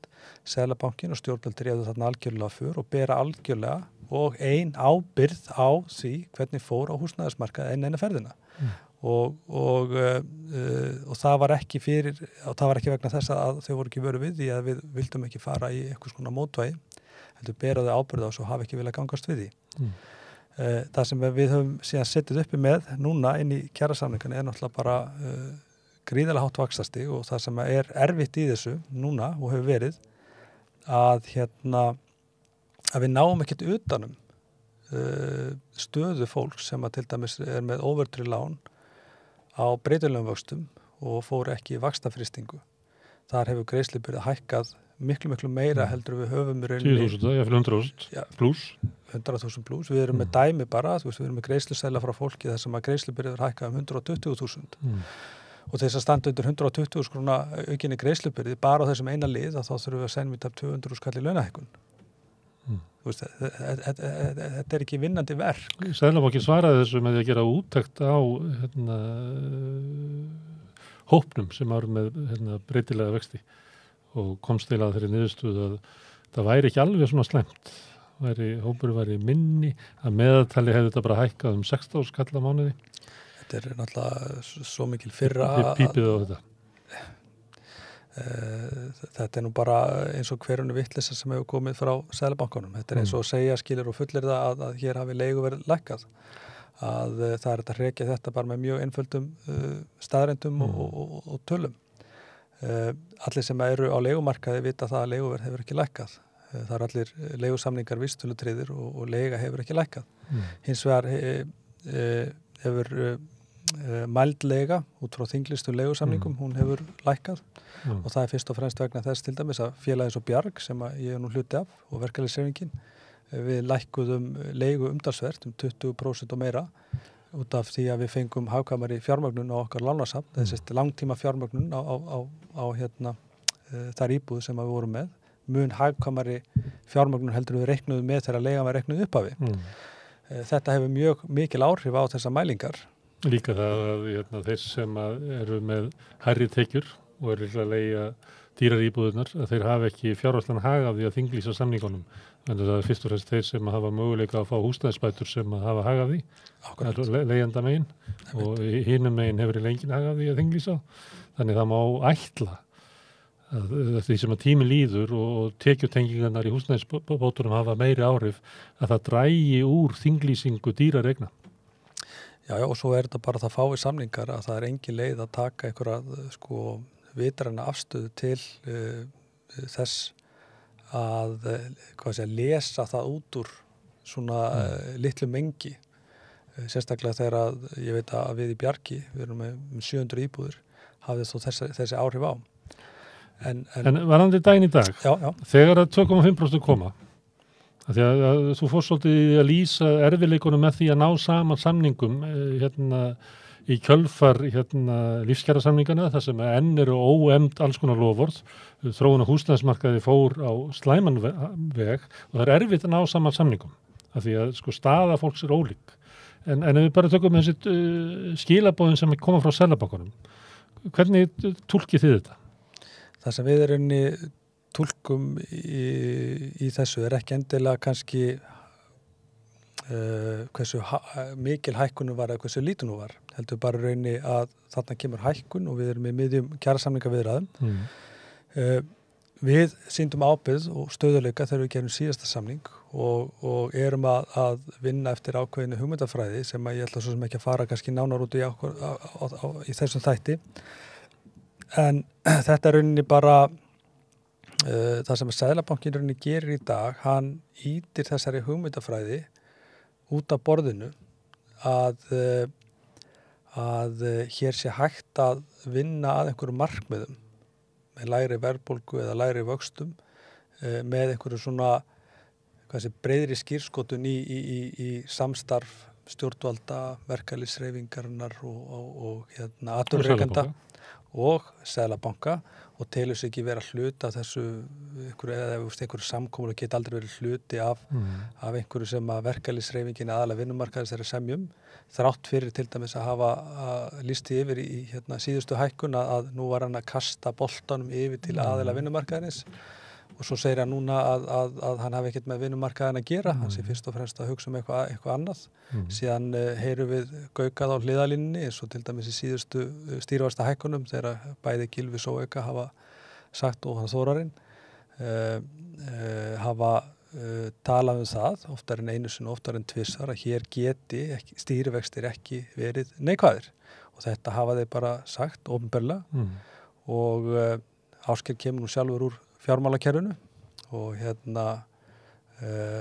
átti nú ógleymanlega aðkoma að því í aðdraganda bankahraunsins og ef maður horfir bara á samhengi hlutana, ef maður horfir á það sem er að gerast út í heimi, ég benti til dæmis á það í dag að verðbólga í Þýskalandi er 11,6% ef við notum samræmda vísitölu sem er notuð yfir verðbólgumælingar í Evrópu og þar eru stýrivextir 1,5 til 2%. 11,6% verðbólga, stýrivextir 1,5 til 2% og ég nota töluna 2%, ég nota hærra gildið. Hér er verðbólga miðað við samræmdu vísitöluna 6,4%. Hún er verðbólga hér mælist hvað lægst bara í Evrópu. Hún er bara lægri í Sviss. Hún er bara lægri í Sviss og hér eru stýrivextir komin núna upp í 6%. Ef að þetta myndi gerast í löndunum sem við berum okkur gjarna saman við, sem er Danmörk eða Svíþjóð eða Þýskaland, ef þetta myndi gerast einhvers staðar annar staðar í siðmenntuðu ríki, að þá væru bara mótmæli. Fólk myndi ekki taka þessu þegjandi og hljóðalaust. Við erum bara einhvern veginn orðin svo samdofa spillingunni og þessari grímulausa degri við fjármálakerfið og valdaöflun í okkar samfélagi að við tökum þessu bara og það er eiginlega bara svo sorglegt að ég held að hér þurfi bara að stíga niður fæti og fast niður vegna þess að við eigum ekki að láta bjóða okkur þetta vegna þess að af hverju er þetta svona annar staðar, af hverju eru stýrivextir ekki í Þýskalandi 8%. Það er vegna þess að það er hætta á að hærri vextir í Þýskalandi keyri hagkerfið niður í kreppu. Nákvæmlega. En það er ekki hér, vegna þess að hér er þensla. Já, Svo nú er ég bara endur það sem að Gylfi Zoëga og fleiri sér. Já, þetta er ástæðan og þú veist, og hér er til dæmis talað það að hér þurfi stýrivextir að vera svona háir til þess að ná niður verðbólgu. En af hverju er verðbólgan? Af hverju er verðbólga í Þýskalandi og það sem að haldið er fram til dæmis þar, Lagarde, Seðlabankastjóri Evrópu og fleiri hafa talað það að mikil keyrsla á stýrivöxtum upp á við mun ekki hafa áhrif á orkuskortinn mun ekki hafa áhrif á stríðsátökin í Úkraínu, mun ekki auka kornútflutning þaðan, eða lækka... Að býða þetta verðbólgu skot af okkur og við höfum ekki tæki til þess að verða því. Hér á Íslandi, en þá erum við með innflutta verðbólgu, allir eru sammála á því að stýrivextir Seðlabankans hemja hann ekki, verðhækkanir erlendis frá sem eru flutta til landsins. Akkurat. Við erum með húsnæðismarkaðinn sem að Ásgeir talar eins og hann sé að reyna að kæla húsnæðismarkaðinn. Já, hann er búin að frysta húsnæðismarkaðinn en það sem hann er að reyna að segja að þessi aðferðafræði sé að leysa vandann sem er að auka framboð og húsnæði sem hann er ekki að gera auðvitað vegna þess að hann getur ekki, hann vinnur ekki við það. Þú getur ekki auki framboð og húsnæði með að hækka stýrivexti, þú getur ekki lækka heimsmarkaðsverð og olíu eða hrávöru með því að hækka stýrivexti á Íslandi. Þú getur ekki leyst þennan vanda. Það er jú einhver Svo það þriðji sem er svona innlend verðbólga út af hagkerfið er að fara í gang og það er, maður getur með þess að séð merki launaskrið og fleira. Það er alveg enga neysla og hún er töluverð og ég veit ekki til þess að fólk sé að hvað ég segja það getur vel verið að fólk sé að fara meira til Tenerife en ég held að þetta sé ekki stóru tölurnar. Það sé Ásgeir. Við vitum það að lífeyrissjóðirnir hafa verið að fara eitthvað út með hérna. Og Íslendingar ferðast mikið, það kom fram í október. Íslendingar hafa aldrei farið meira til útlanda eftir í október. En hann kemur líka inn á það að hér hafi safnast upp sparnaður í COVID-inu. Við vitum það líka að ríkisstjórnin hún opnaði fyrir úttekt á séreignarsparnaði. Þar hafa farið tugir milljarða út sem eru náttúrulega bara að fara í neyslu eða framkvæmdir heima fyrir eða eitthvað slíkt. Eða guð má vita hvað, ég meina fólk bara tekur út séreignarsparnað. Það er opnað fyrir þetta. Stjórnvöld og Seðlabankinn hafa einhvern veginn blessaðrunni allt það sem að hefur unnið á móti þessum markmiðum að halda hér verðbólgu niður og stöðuleika. Að ætla síðan vinnandi fólki. Þetta er okkar eina leið til þess að taka okkar kostnaðarhækkun og setja út í okkar verðlag sem eru launin. Og kostnaðarhækkanir eru fasteignagjöldin, leigan eða afborganir af láninu, verðlagshækkanir og allt þetta. Og það er predikað yfir okkur að við þurfum að halda hér einhverju stöðuleika. Það er allir að hækka, það eru sveitarfélögin að hækka alla sína gjaldskráð. Það er allir að hækka. Við sjáum efstalega samfélagsins, hvort sem þessi forstjórar, ráðamenn þjóðarinnar, sveitarstjórar, þeir eru núna að fá, eru sérst á launum sem eru bundin vísitölu. Það þýðir það að sveitarstjórar vísvegar á landið er að fá líklegast núna á einu ári meiri hækkun heldur en Eflinga til dæmis með sinni kröfugerð fyrir 3 ár. Hugsaðu þér hvað þetta er bilað. En ef við tökum, við höfum verið að ræða þetta, en ef við tökum bara stöðuna. Það er það þegar þú nefndir Seðlabankana, þú talar illum Seðlabankana. Talar þetta sé ekki Seðlabanki Íslands, þetta sé svona Seðlabanki fjármagnsins. Já. Er það þannig? Það blasir við. Þetta blasir það við. Ég meina, hver er staðan? Ef við tökum bara síðustu 2 ár, fyrstu 9 mánuðina í fyrra, 2021, þá voru hreinar vaxtatekjur bankana rétt tæpur 72 milljarðar. 72 milljarðar. Hagnaður bankana í fyrra voru 82 milljarðar. 82 milljarðar. Ef við setjum þetta í samhengi þá verður að tala um að auka hér barnabætur 5 milljarða. Þetta eru svo svakalega tölur. Þetta er bara... Þetta er eitt Landspítali. Landspítali, já. Sem er orðið mæleining á stórum uppæðum. Eitt Landspítali. En vaxtatekjur bankana voru hreinar 72 milljarðar í fyrra. Fyrstu 9 mánuði ársins 22 eru hreinar vaxtatekjur bankana komnar í 90 milljarða, rétt rúmlega. Það er aukist 18 milljarða, 18.000 milljónir hafa vaxtatekjur bankana aukist á milli ára. Og það stefnir í að þessi... Þetta verður nálgast 3% af landsframleiðslu sem endar sem hagnaður bankana. Já, og fyrir stýrivaxtahækkuna þá rekna bankandi með því að hreinar vaxtatekjur munu aukast 24 milljarða á þessu ári frá því fyrra.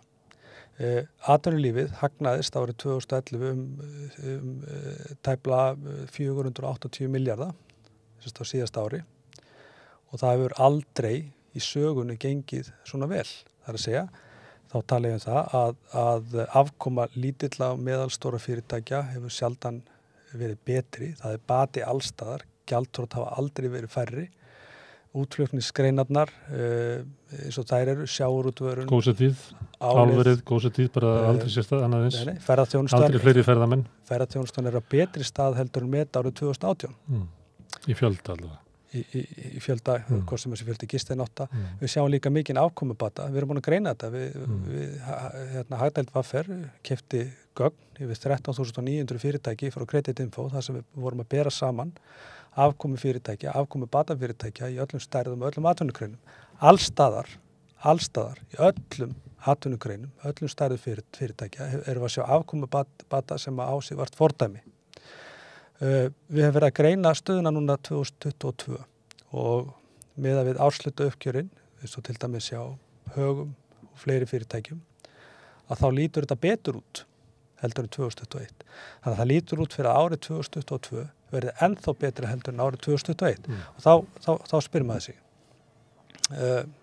Og náttúrulega afkoma fjármálakerfisins eða bankana er náttúrulega bara ævintýraleg. Hún er ævintýraleg. Hér var lækkaður bankaskattur, við getum talað það, sem átt að skila okkur í lægri vaxtamun og lægri gjöldum. En hvað hefur gerst? Það skilaði meiri arði til eigandana. Hvað hefur gerst? Gjaldtaka bankana, gagnvart neytendum hefur stóraukist, vaxtamunur hefur aukist stórkostlega og er komin í eitthvað 3%. Við vorum að bera þetta saman við banka erlendis, þar sem að vaxtamunur er svona í kringum 1%. Í þessum svona stærri braskbönkum, ef við getum kallað það svo, ef við viljum bera okkur saman við þessa stóru viðskiptabanka, að þá kannski vaxtamunurinn kannski 1,5% geti fundið einhver dæmi meiri vaxtamun, en hérna er hann komin í 3%. Græðgin hérna er svo yfirgengileg og það sérst svo svart og hvítu hverjir hafa verið að taka þátt í að halda hér stöðuleika og halda hér niður í verðlagi og eitthvað svoleiðis og taka þátt í að mæta þessu þrengingu sem að samfélagið er fyrir og fólki í landinu. Ekkert af þessu fólki sem að er að predika stöðuleika yfir okkur og að við berum hér stöðuleika okkar herðum og þurfum að sýna hófsemi í nafni þessa að hér þurfum að halda niður verðbólgu, vöxtum og einhverju slíku. Ekkert að þessum öflum í okkar samfélagi eða hópum, hvað sem þessu stjórnmálamenn eða sveitarstjórnarfólk eða fyrirtækin, útflutningsgreinarnar, seðlabankin, fjármálakerfið, við erum með alla hnífana í bakinu, hvern einn og einasta. Og þetta er það sem við erum að eiga við. Við gerðum núna allu að því, og það kannski kemur svolítið að svarinu við spurningunni, að við settumst niður og við teiknum upp nokkra svona sviðsmyndir og aðferðafræði, hvernig getum við, vegna þess að við erum bara í svo hrikalegri stöðu gagnvart fólkin okkar, að hvernig getum við komið því við að hér verði sett leigubremsa eða einhvers konar þak á hækkun á húsaleigunni, hvernig getum við fengið lífeyrissjóðuna inn í fjárfestingar til þess að fara að stórauka hér framboða húsnæði, hvernig getum við náð vöxtunum niður þó að við getum ekki treyst einu einasta orði sem að hvorki seðlabankastjóri eða stjórnvöld segja eða lofa eða segjast ætla að gera. Hvernig getum við gert þetta og hvernig getum við gert hitt? Og þó svo þú sért með allan hnífan í bakinu, þá verður eitthvað megin. Þú kemst ekki tjá því að setjast við borðið og reyna þitt besta að semja við fólk eða ætlast til að fólki að eitthvað gerist að því að það verða að krefja því að ef þú gerir þetta, þá gerum við þetta. Vitandi innst inni að það er ekki orðamarkaður sem þetta fólk segir. Og fá síðan þessa hækkun í morgun, hún eiginlega... Er yfirlýsingur á Seðlabanka að hann vil ekki taka þátt í þessari vegferð sem að þið voru að leggja til? Já, hann gaf okkur bara puttan og hann sýndi það... Og eðlileg viðbröð ykkur væri þá bara að slíta viðræðum og fara að undirbúa verkfall? Eða aðgerðir? Já, það í sjálfu sér, hvaða verkfæri höfum við? Við höfum náttúrulega enga tryggingu fyrir því að fyrirtækin sýni einhverja sérstaklega hófsemi. Hér hefur verið mikil verðbólga. Húsnæðismarkaðurinn er eins og hann er. Þetta er allt mannanna verk. Það er búið að liggja fyrir árum saman að það sé húsnæðiskreppa yfirvofandi. hún búin að vera yfir okkur í mörg ár og við höfum margótt talað þetta. Það einhver sem græðir á þessu. Fyrirtækin hafa stórgrætt á þessu ástandi. Það þýðir ekkert að vísa í stríðsástand í Evrópu eða heimsfaraldur eða eitthvað slíkt. Ferðaþjónustan hún náttúrulega bara lokaðist af. En ríkið var með aðgerðapakka eftir aðgerðapakka dældi 100 milljörðum inn í atvinnulífið og inn í ferðaþjónustan með alls konar aðgerðapökkum. Fólki fekkir hún ekki neitt. Það bara lítið sem ekki neitt. Það var nánast ekkert gert fyrir fólki. Við kölluðum eftir aðgerðum en síðan þegar við stöndum uppi með reikningin, við skattgreiðendur, fólkið í landinu, með ofurhagnað og í sjálfu sér góðæri sem á sig vart fordæmi í atvinnulífinu, hvar sem að dreipið niður bara, það drýpur smjör að hverju strái, að Það engar aðgerðir hér, þú nefndir hérna orkukreppuna í Evrópu, þar eru stjórnvöldum ýmsar aðgerðir til þess að mæta henni, hér eru engar aðgerðir til þess að mæta húsnæðiskreppinu, engar aðgerðir til þess að mæta áhrifum verðbólgunar, öryrkjar og eftirlaunafólk fekk 3% í sumar í 9,6% verðbólgu. Sem að hefðu hvort eða fengið. En sko, þetta eru hvalrekaskattar sem verða að setja úti og í Danmörku verða að setja hámarka á hækkun húsaleigu. Það var nýbúið að samþykkja það og svo framvegis. Það var rétt að setja hvalrekaskatt til dæmis á álverin sem eru raunverulega að fá inn aukna tekjur út af orkukreppinu erlendis vegna þess að orkan hjá þeim hlutfallslega lægri heldur en orkan sem álverunum sem þau eru að keppa við. Þannig að þeir eru að taka inn hækkun á álverið sem var út af orkukreppu erlendis. Þetta er staða sem við stöndum fram. Það er að skilja stöðuna áður að fara í þessar viðræður. Þið eru að reyna að hækka laun en samt ekki svo mikið að það leiði til vaxtahækkana eða eitthvað slíkt. Þeir eru að reyna að vera innan einhverja marka. Það er kannski til þess að mæta hinni almennu verðbólgu sem er. Síðan eru þau með svona hinna sérstöku stöðu húsnæðismarkaði sem að bitnar mest á þeim sem eru með óverðtryggð lán og breytilega vexti sem að þeirra áfall eru kannski miklu starra af þeim sökum heldur en út af verðbólgunni. Þannig að þeir eru að reyna að ná saman einhverjum samningum þar sem að þarf ekki að fara með launahækkunina til þess að bæta þeim kaupmáttarskerðinguna sem er með óverðtryggða lánið eins og þú nefndir, þyrfti kannski 200.000 króna launahækkun og líklega eru ekki að gera kröfu 200.000 króna launahækkun strax á alla línuna. Þannig að þeir eru að reyna að raða saman einhverju sem að gæti verið, ég veit að þú mútti kannski ekki kalla það hófstiltar launahækkanir, en eitthvað í þá veruna, en með einhverjum aðgerðum til þess að það sé réttlætanlegt. Við erum að reyna að gera samning sem að, það eru tvær leiðir í þessu, að annarkvort að hækka laun til að mæta auknum kostnaði við að lifa. Það er að fara bara þá leið og það er líka hægt að fara aðra leið. Það voru bara Ásgeir Jónsson að eiga við verðbólguna heima hjá sér. Og það er hægt að fara aðra leið líka sem er að reyna að ná niður kostnaði við að lifa. Og ef við náum að lækka kostnaði við að lifa 30.000, það jafngildir 50.000 króna launahækkun. Og þú veist, þetta er bara einfalt reiknistæmi. Við erum að reyna að fara eða búa til einhverja blandaða leið launahækkana með einhverjum róttækum alvöru aðgerðum til þess að ná niður kostnaði við að lifa. Ragnar, öðrum megin er það semja við stjórnvöld sem að þú lýstir höfðu svikið eiginlega allt sem að þau lofuðu varandi húsnæðismarkaðinn og það reyna að semja við þau, þannig að þau verða að koma á borðinu og gera eitthvað og þau eru líklega ekki að gera það. Hins vegar ertu með Seðlabankann sem að þyrfti að lækka vexti og hann lýsir því yfir í morgun að hann ætli ekki að gera það en þetta er bara hækka vexti. Þannig að þið eru bara einu við borðið. Já, og það er það sem er er svona kannski svolítið niðurlagið í þessu öllu saman að við erum með Seðlabanka eða Seðlabankastjóra sem að talar í hringi í eina stundina talar það að hann sé að kasta einhverjum boltum og ef einhver grípur boltana þá Svo kemur hann og tekur boltan. Bara tekur hann boltan, þið hafa ekkert málið að segja.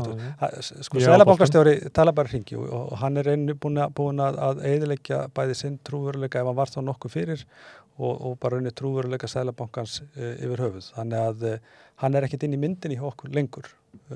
Sömuleiðis gagnvart stjórnvöldum að við erum ekki að fara í einhverja pakka með endurinn í loforð frá stjórnvöldum. Hins vegar, eins og ég sagði, þannig að þá bara eitt samningsaðil eftir sem eru samtök atvinnulífs og við erum bara nauðbeygð í að fara í rauninni þá leið sem okkur hugnast ekkert endilega best að það er að sækja rauninni allar kostnaðar aukan bara á atvinnulífið. Við hefðum vilja að fá aðgerðir til þess að lækka húsnæðiskostnað, til þess að gera annað. Það er bara, stjórnvöldum er ekki treystandi, Seðlabankanum ekki og það setur... Þannig þeir að fara að slíta viðræðum, segja þessi árangurslausa viðræður? Þetta setur okkur í mjög þrönga stöðu, en hins vegar bara þannig að það sé sagt að við vorum með ákveðna hugmyndir til þess að geta fengið fleira að borðinu. Við erum með þríhliða samtal við bæði stjórnvöld og mögulega Seðlabankann sem að við vorum með svona ákveðna hugmyndir hvernig það hægt vera að treysti ekki á einhver loforð heldur útbúa samningi þannig að það hefði einhverjar afleiðingar ef að stjórnvöld stæði ekki við sitt, að það hefði raunverulega afleiðingar ef eitt gerist ekki þá gerist annað og svo framvegis. Það var þetta sem við vorum að ræða, en nú er bara staðan þannig að allt það sem við vorum að reyna að teikna upp er ekki lengur möguleiki og ef að þetta litla traust sem að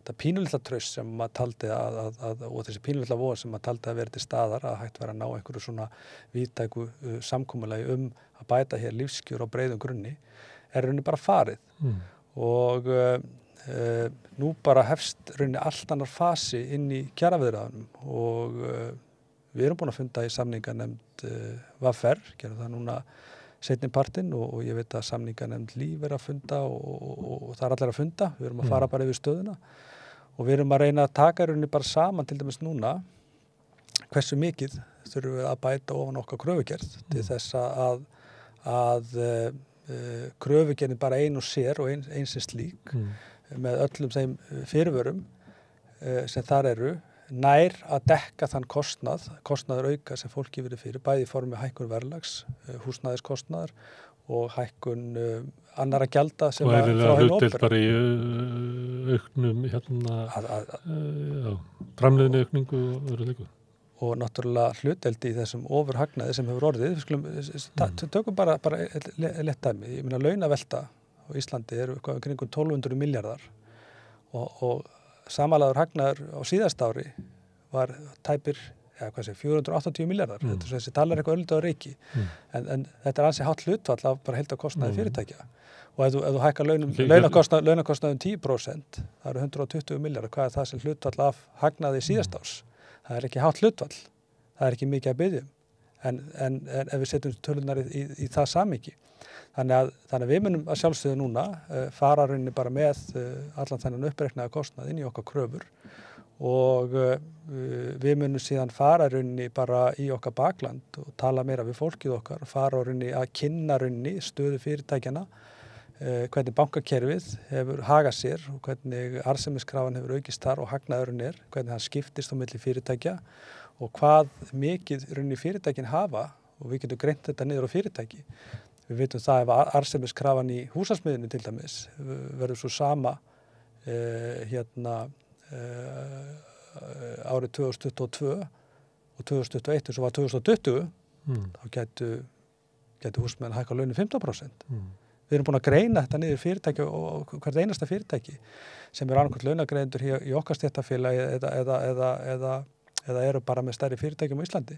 Við getum reiknað þetta bara út bara hvers fyrirtækis er og þetta eru tölur sem eru ansi háar og kemur kannski fólki svolítið óvart en þegar fólk sér þessar greiningar hjá okkur að þá held ég að við verðum fljóta að breyta þessari möndru sem búið að eitra út í samfélaginu að hér gangi eitthvað svo illa, hér sé svo mikil óvissa, hér þarf að keyra upp vexti frekar og hér sé lítið svigrúm og allir þessi söngur.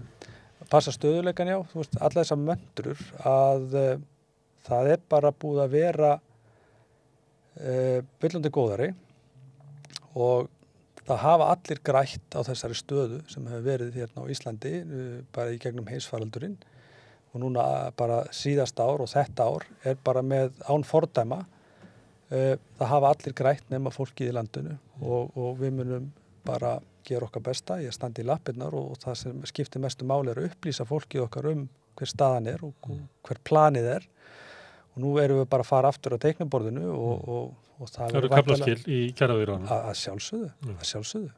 Það er ekkert annað hægt. Það er bara í Seðlabankinn langlundageð okkar held í gagnvart Seðlabankanum og stjórnvöldum hefur verið óheimi mikið og ég held að fólk verða að gera sér grein fyrir því að þetta er ekkert óábyrgt tal og þú veist og eitthvað þras í okkur. Við höfum sýnt ábyrgð, við höfum verið ótrúlega þolinmóð gagnvart þessari sjúklegu græðgi og sjálftöku í íslensku samfélagi og við þurfum bara að fara að koma þessu betur skilja til okkar fólks. Við höfum kannski ekki verið nóg dugleg við það en það er bara okkar næstu skrif og ég held að þegar fólk fer að skynja það, þegar þessi risastóru hópu fólk sem með lánafrystingar núna, þetta eru 380 miljardar sem að losna núna eftir 12 og upp í 24 mánuði. Þetta er svona cirka 12 mánuða tímabil sem við tókum saman. Það eru 380 miljardar lánastabbi sem dett út úr frystingum. Þegar fólk áttar sig á því hvað að fara að gerast á þeim tímapunkti, þegar að lánið fer að breytast úr 120 eða 150 í 250 eða 270 þegar að fer að bætast 100-150 skall við sömu árið og eftir hrun. Já, að þá held ég að fólk fari svona átt að sjá því hvað við erum að tala hverjir eru raunverulega að vinna gegn hagsmunum almennings í landinu og hverjir ekki. Ragnar, takk fyrir að koma hérna og lýsa stöðunni í kjaraviðræðunum sem alvarleg.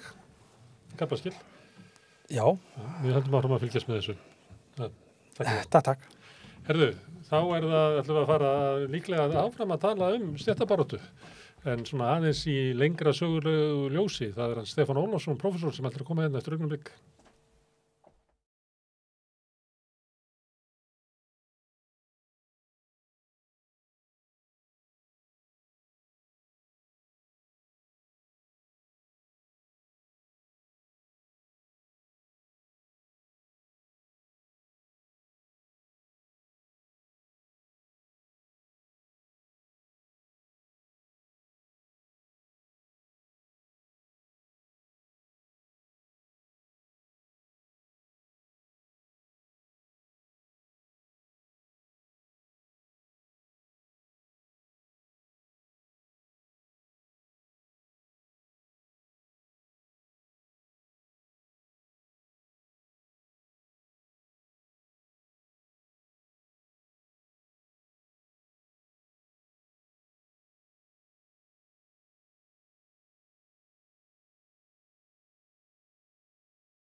Herðu, hann Stefán Ólafsson kom líka, blessaður.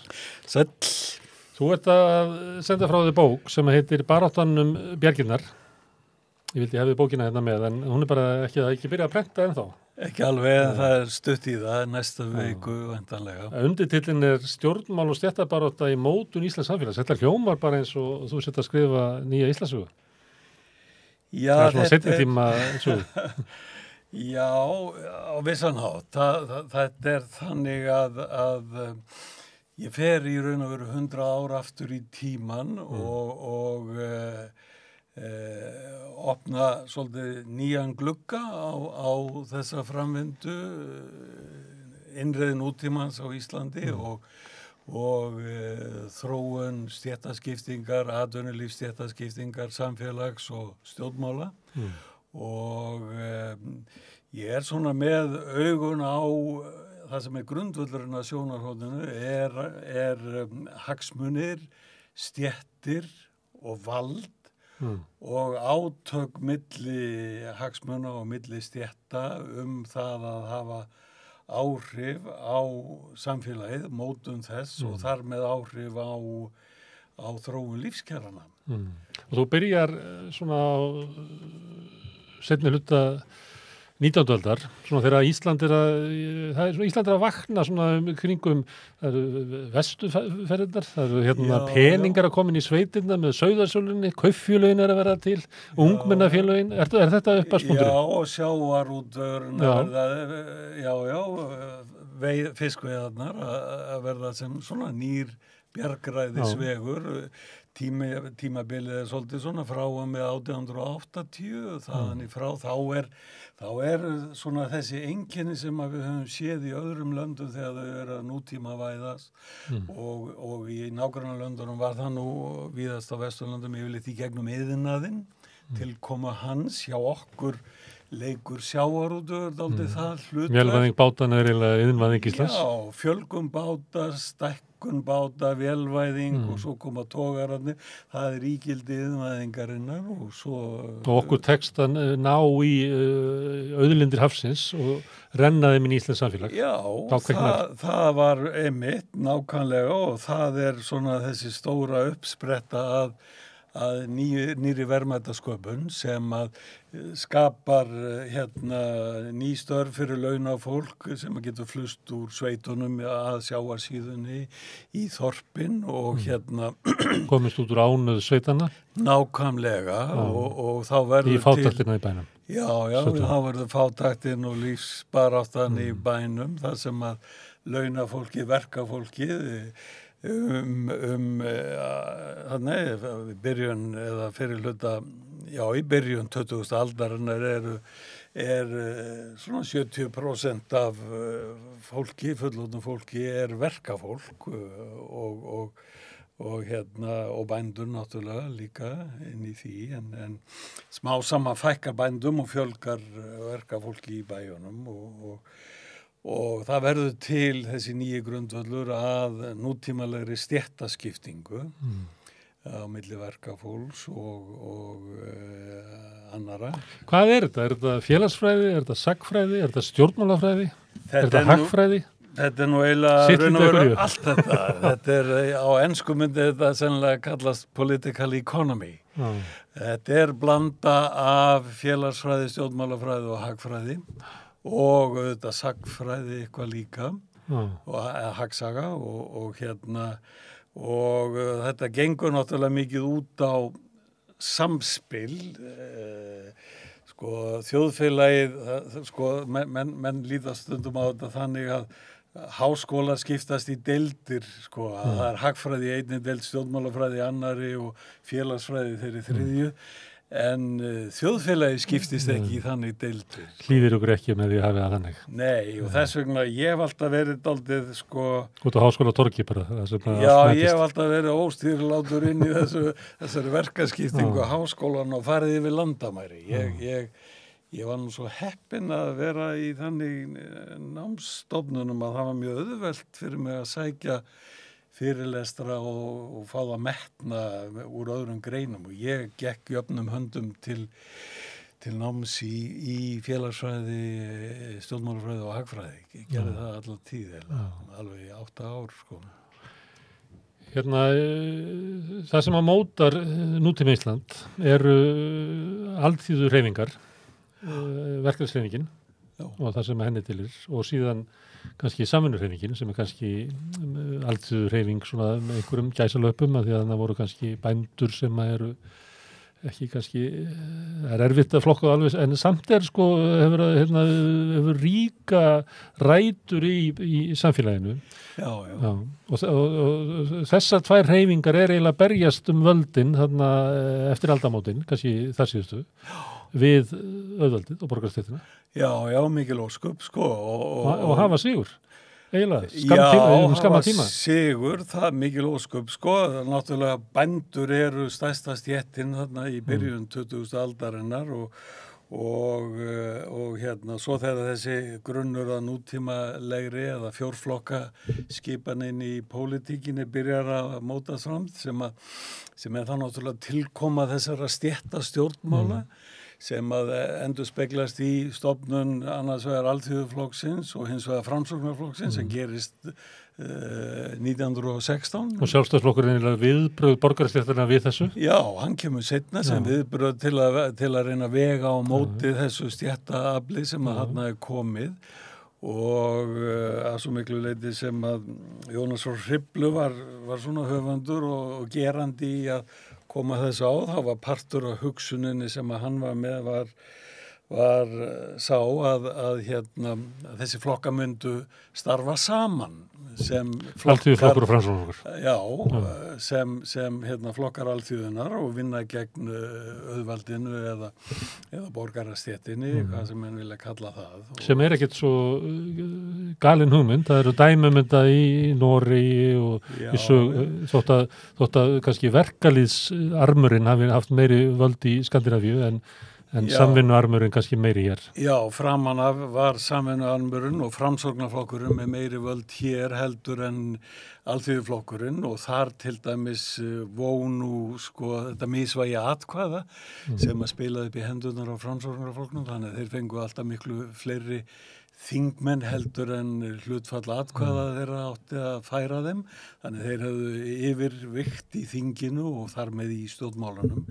En það er alveg rétt, já, á hinum Norðurlöndunum voru til þessi rauðgrænu bandalög sem voru kölluð, svona sem alþýðu fylkingar og höfðu heilmikil áhrif í mótun og ég dreg það dálítið mikið fram hér í þessari bók hvernig að það tekst að byggja upp tiltölulega sterka verkalýðshreyfingu hér á Íslandi snemma, jafnvel bara strax þarna á millistríðsárunum, það þurfti náttúrulega að byrja á að berjast fyrir samningsréttinum og svo hækkun launana og betri aðstæður og stytting vinnutíma og allt þetta og Það er eiginlega 2 áratugir sem að verkalýðshreyfingin er eiginlega án samningsréttar og svona formlegri réttinda og er bara eiginlega berjast fyrir. Já, félögin þurftu að bara hengja upp taxta sem að þau vildu hafa upp á vinnustöðunum til að vera leiðbeinandi fyrir verkafólki og það náðist nú einhver árangur með því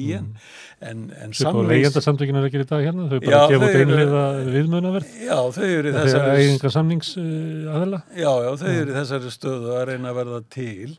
Svo er það vinnulöggjöfin sem er komin í lög 38-39 sem að formfestir og lögleiðir samningsréttir endalega en áður en að því kemur þá voru verkalýðsfélögin búin að sýna það að þau gátu til dæmis á kreppuárum 4. áratugarins að þau höfðu orðið burði til þess að standa gegn því að atvinnurekendur keyrðu niður launin og Gúttóslagurinn frækt dæmi einmitt það þegar átti að honum borgar yfirvöldin sem ætla að keyra niður laun í vinnu í Reykjavík en verkalýðsfélögin höfðu þá þegar orðið burði til að gera þetta og svo er mjög athyglisvert þegar að seinni heimsstyrjöldin skellur á að þá náttúrulega batnar í kvelli þegar ellenda herliðið kemur til landsins, Bretarnir fyrst og Bandaríkjamenn síðar, þá verður alltaf því full atvinna fyrir karla allavega í tiltölulega hratt. Þannig að þær aðstæður batna mjög snarlega og styrkja þar með stöðu verkalýðsfélagana sem að tóku og nýttu sér þá stöðu af fullum krafti þannig að það verður gríðarleg launahækkun hér á tímabilinu frá 1942 og alveg til 1947 mjög mikið launahækkun, það verður miklu betra atvinnuástand. Út af skorti á vinnuafli og já, bara góð samningsstaða, svipaði núna. Áður var þetta alltaf ástíðabundnar sveiflur og menn þurftu að lifa við atvinnuleysi einhvern hluta af árinu, en við förum nær þarna fullri vinnu og þetta bara, þarna verður strax lífskjara bylting, það gengur líka í efnahagslífinu, við erum að selja stríðsþjóðunum fiskinn, Bretunum náttúrulega mest og ekki kaupmáttur almennings hjálpast við að byggja upp samfélagið? Algjörlega, það er einmitt mjög mikilvæg punktur sem að menn horfa oft framhjá, að þú færð þessa effektífu hringrás peningana til að magna upp bygginguna og svo eftir seinni heimsstyrjöld þegar að nýsköpunarstjórnin eftir að Ísland hefur fengið sjálfstæði, nýsköpunarstjórnin kemur til valda þá eru þar með sjálfstæðisflokknum eru sósíalistaflokkurinn nýstofnaður og tiltölulega og alþýðuflokkurinn saman. Óvenjuleg samsetning og breytti miklu en dugði ekki lengi kannski. Hún dugði ekki lengi en hún kom heilmiklum framfaraprógramum af stað. Það er sett löggjöfun almannatryggingar sem var nú reynda gert víða í Evrópu á þessum tíma í kjölfar seinni heimsstyrjaldarinnar. Hún er sett 1946. Það er grundvöllurinn að nútímalega velferðaríkjunu í dag. Og það er tekið mikið átak í uppbyggingu í heilbrigðisþjónustu og í skólum, framhaldsskólar, gjaldfrjálsir framhaldsskólar fara að koma til sögunar og síðan er líka gerð bylting í atvinnulífinu, togararnir, nýsköpunartogararnir og mikil þensla, mikil og öruppbygging og svo þurfti að gera vegi eitthvað og annað og þarna bara fer allt í mjög hraða nútímavæðingu og hagvöxt og svo er í raun og veru tekur við uppbygging velferðaríkisins í framhaldinu eftir að búið að leggja stoðirnar þarna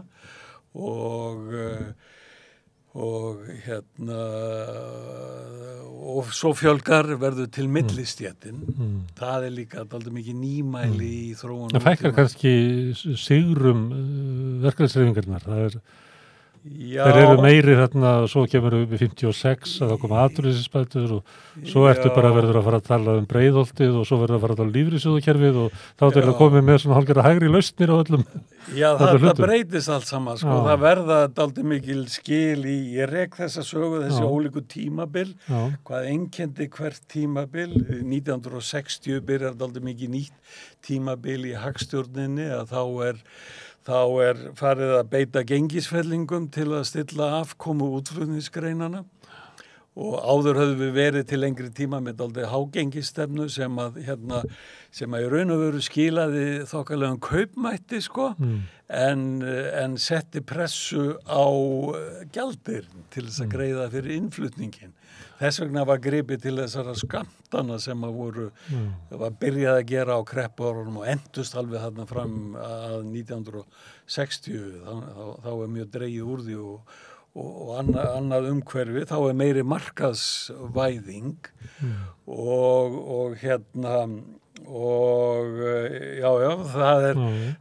en það er mjög hörð kjarabarátta að hálfu verkalýðshreyfingarinnar sem einkenni tímabili frá 1960 til 80 pluss 85 cirka og svo kemur þjóðasáttin 1990 þá dofnar yfir öllu þá svolítið sloknar á ljósunum á skrifstofum verkalýðsfélagana hægði mjög og þau verkalýðshreyfingin beitti sér mjög hóflega en á sama tíma verður alveg enn önnur byltingin í hagstjórnarumhverfinu, það verður innreið nýfrjálshyggjunnar sem að kemur upp úr 1990. Hún er nú byrjuð það byrjaði að plantinni inn hér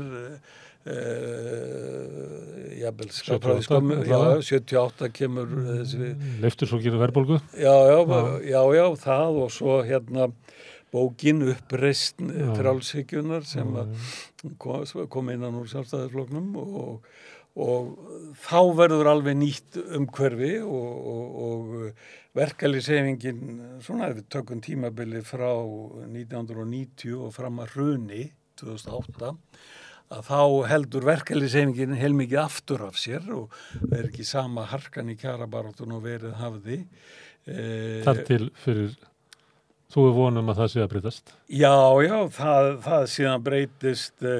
Það var svo sem sama mentalitet eftir hrun að verkalýðshreyfingin var í raun og veru dálítið hæg. Hruni skellur á með 50% gengisfellingu og 20% verðbólgu og kaupmáttar hruni. Þannig að kaupmáttur ráðstöfunartekna heimilanna fer niður 26-28% á 2 árum.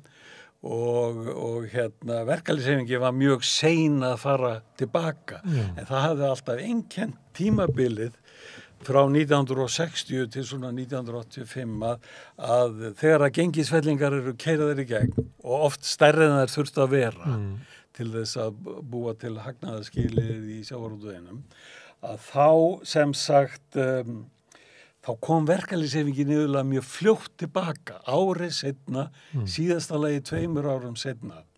En eftir hrunið, með harðar kröfur, sækja tilbaka tapaðan kaupmátt og það skilaði sér oft bara nokkuð vel og verðbólgan var náttúrulega há og að mestu fyrir orsakir gengisfellingana.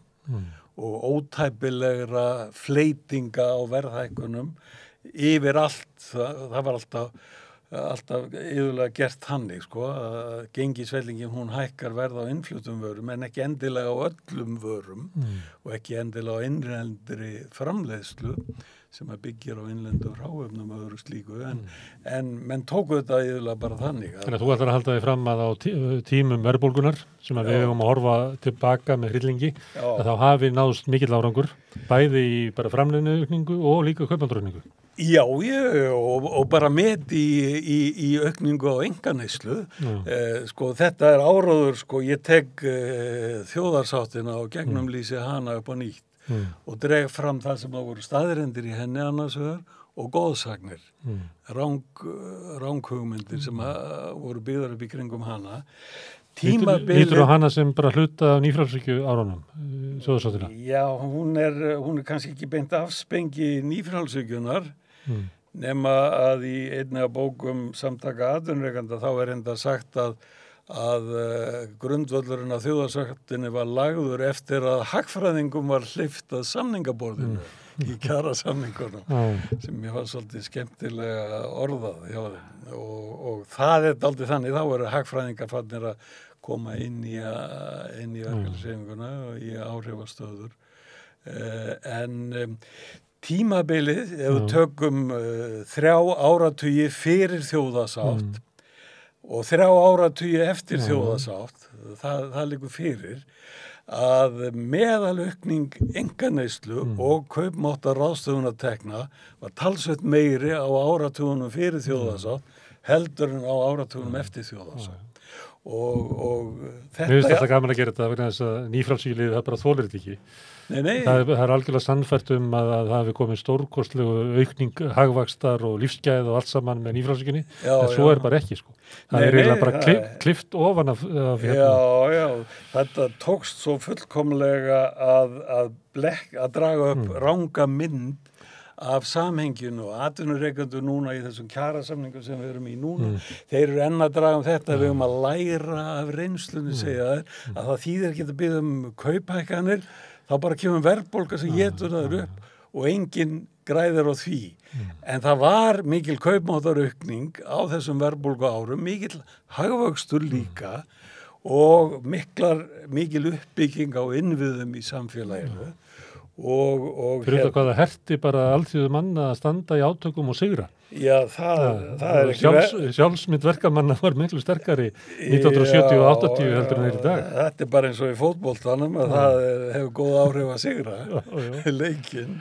Þannig að þegar ég hlust á þig þá þetta mér í hug stundum í baráttunni að þá býr fólk til sögu að því við erum að lifa inn í einhverju sögu og besta baráttusagan þannig að það var góðu tími, svo mistu við fótana, en núna erum við að ná þeim aftur. Þannig rökin að bak við sjálfstæðis baráttu Íslendinga og fleiri, þú þekkir það. Er þetta svona saga, er þetta mikinn árangur sem alþjóðurhreyfingarnar náðu á fyrri hluta síðustu aldar og fram eftir henni, síðan einhvern veginn mistu við sjónar af því hvaða dýnamík í baráttunni, hversu mikinn skerf þau lögðu til þess að byggja upp samfélagið eins og við teljum vera gott í dag, að nú komið tíminn til þess að fara ofan í kjallara og ná aftur í gömlu vopnin og fara að berjast aftur. Já, að mörgu leyti, þetta sjónarhorn stéttaskiptingar og stéttabaráttu og hvað sem hún á vettvangi stjórnmála eða á vettvangi vinnumarkaðarins, það kallar dálítið á þetta og ég vissulega að draga fram svona sögu og ég líka að sýna dálítið ítarlega hvernig hefur orðið afturför á mörgum sviðum á sérstaklega síðustu 20 árunum í velferðaríkinu almennt. Þannig hörnum barnabóta. Já, tekjutilfærslur til heimilana, barnabætur, húsnæðisstuðningur. Velferðaríkið ekki. Velferðaríkið, hér var mjög öflugt félagslegt húsnæðiskerfi sem að Sjálfstæðisflokkurinn og Framsóknarflokkurinn lögðu niður árið 1999 og við sitjum uppi með húsnæðismál, þeir ætluðu að leysa svo þetta með markaðsvæðingu húsnæðismálana. Við sitjum hér uppi með djúpa húsnæðiskreppu sem var bara eins ónauðsynleg og nokkuð gat mögulega verið. Og bara stærsti erfiðleikandi við að ná sama kjarasamningum ástandið húsnæðismála. Já, í dag það Seðlabankinn að trekka hér upp vexti og það hefur lengi verið reyndar einkenni á húsnæðismálum á Íslandi að þó að til dæmis Sjálfstæðisflokkurinn sem hefur alltaf ráðið mestu í ríkisstjórnum hér, þó að hann hefði í gegnum áratugina alltaf talað sig sem stuðningsflokk þess að fólk ættið húsnæði sem að byggja í, að þá sköffuðu þeir aldrei möguleika í formi lánveitinga. Það var aldrei nægilegt aðgengi að lánsfé til þess að fólk gæti byggt upp og komið sér upp húsnæði á sífiliseran hátt. Fólk var að byggja þetta sjálf, Ég var að vinna hjá foreldrum mínum minni bensku að skafa timbur í grunnum og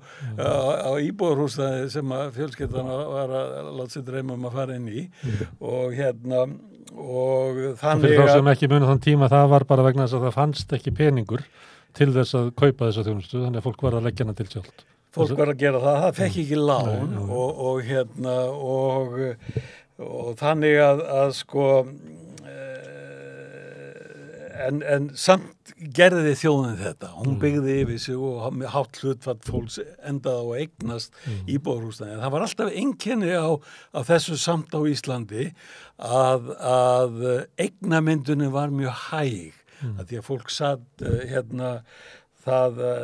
þegar það svo sem fer að gerast reyndar seinna eftir að farið að lána meira, að þá vaxtastigið, þá loksins að fólk fer að fá alvöru lán, að þá vaxtastigið svo hátt og sérstaklega núna þessa síðustu áratugi að eignamyndun hefur verið miklu hægari hér heldur en í grannríkjónum.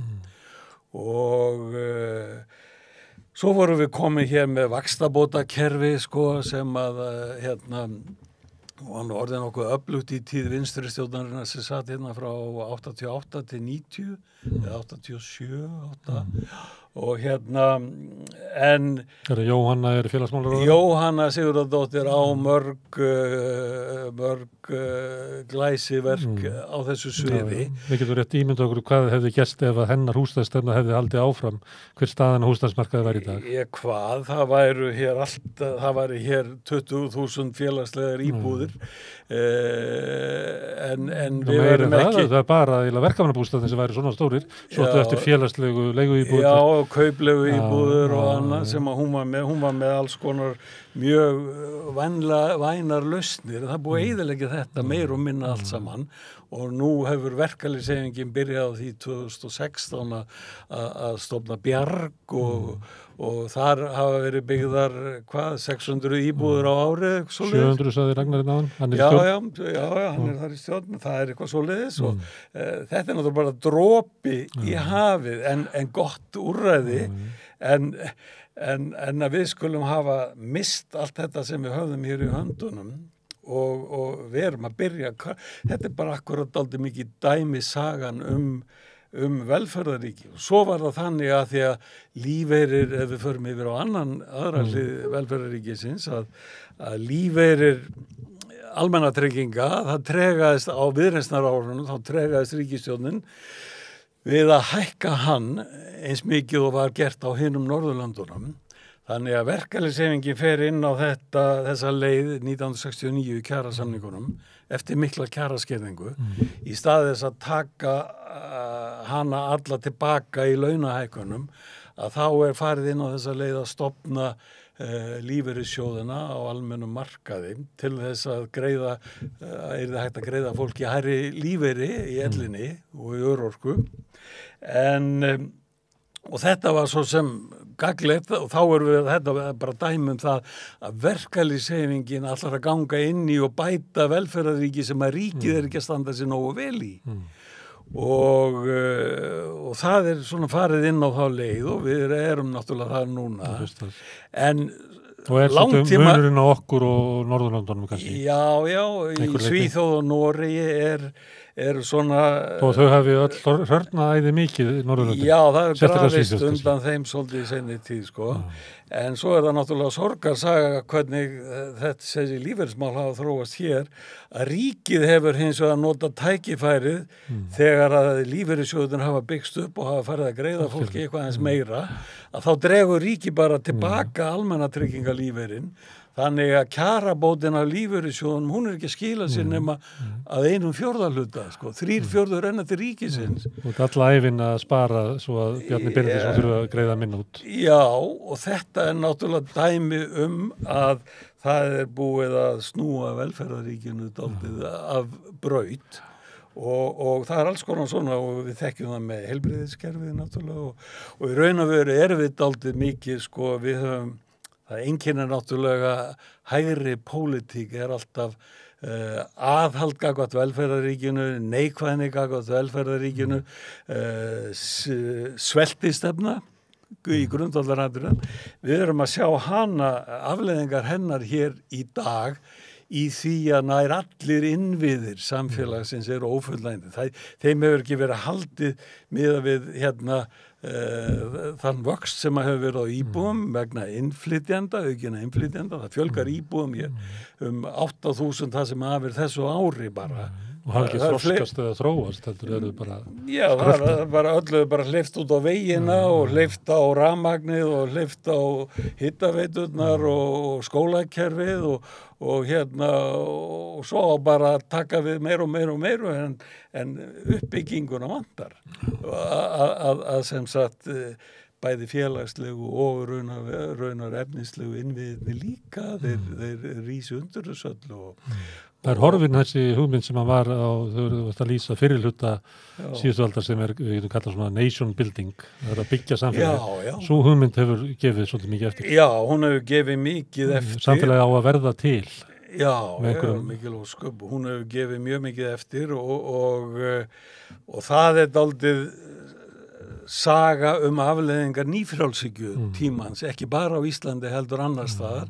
Við erum að sjá þetta að þú varst að nefna með hinn Norðurlöndin að það hefur Svíjar til dæmis í tíð hægri stjórnar Reinfeldts 2 kjörtímabili röð að það var gróf mjög undan lífeyriskerfinu, undan menntakerfinu, heilbrigðiskerfinu og þetta og þeir eru ekki lengur í fremstu röð velferðaríkja eins og þeir voru í áratugi og svo er það þetta það sem að bókin fer út í endan að hún tekur dálítið svona stöðuna á nútíman og alþjóðavæðinguna og hvernig hún að koma inn í með áhrif inn í þróun nútímalega þjóðfélag, ekki bara á Íslandi heldur annars það líka, en vissulega líka hér. Taka völdin af almenningi þá? Taka völdin af almenningi, færa þau yfir á fjármálamarkaðina, færa þau úr landi líka og hérna það er búið að opna fyrir eignafólki að sleppa við skatta með því að flytja eignir sínar inn í svarthól alþjóðahagkerfisins, skattaskjólin en síðan líka. Og þetta eru stéttaátök, þetta eru átök á milli vald almennings og vald peningana. Þetta allt og það það sem að mér finnst þeim svo tímabært að fara að draga fram að því að alþjóðavæðingin rekin áfram af fjármálakerfum heimsins, af eignafólkinu, auðmönnunum, þannig séð og þar allt búið hæginn fyrir þá en leiði verið að grafa undan ráðningar kjörum verkafólks í ríkulöndunum og vinnuskilyrðum og verið að rýra öryggi, starfsöryggi og starfsferlaöryggi og möguleika fólks á að lifa af vinnu, það alþjóðavæðingin að grafa stórlega undan þessu. Það má segja að við fáum ódýra vöru frá ódýrari vöru kannski á sömu sögðum frá Kína en við erum ekki svo bætt af því þegar að útkoman eins og við sjáum í fjölmörgum löndum að þetta alþjóðavædda heimsagkerfi sem byggt á grundvelli nýfrjálshyggju að það fyrst og fremst að skila peningaflæðinu í ríkustu 10% eða ríkasta 1% í heiminum og það bara gegnum gangandi. Það ekki bara í einu landi, það misjafnlega mikið á milli landa en þetta minnstur sem allstaðar og yfirstéttin hún bara náði rosalegum tökum á einstaka þjóðfélögum og á alþjóða heims hagkerfinu og peninga fjármálakerfinu. Verður svona það sem að geti kallað alræði auðvaldsins. Það var bara eiginlega alræðisvald. Því að völd og áhrif almennings verður alltaf minni og minni. Þau verða minni og minni þegar þú færir meiri ákvarðan að tökja út á markaðinn þar sem að kaupgeta og peningamagni ræður ferðinni þá skipta lýðræðisleg stjórnmál minna máli og við sjáum það líka að það hefur grafið undan lýðræðinu stórlega á síðustu, sérstaklega áberandi á síðustu 15 árunum.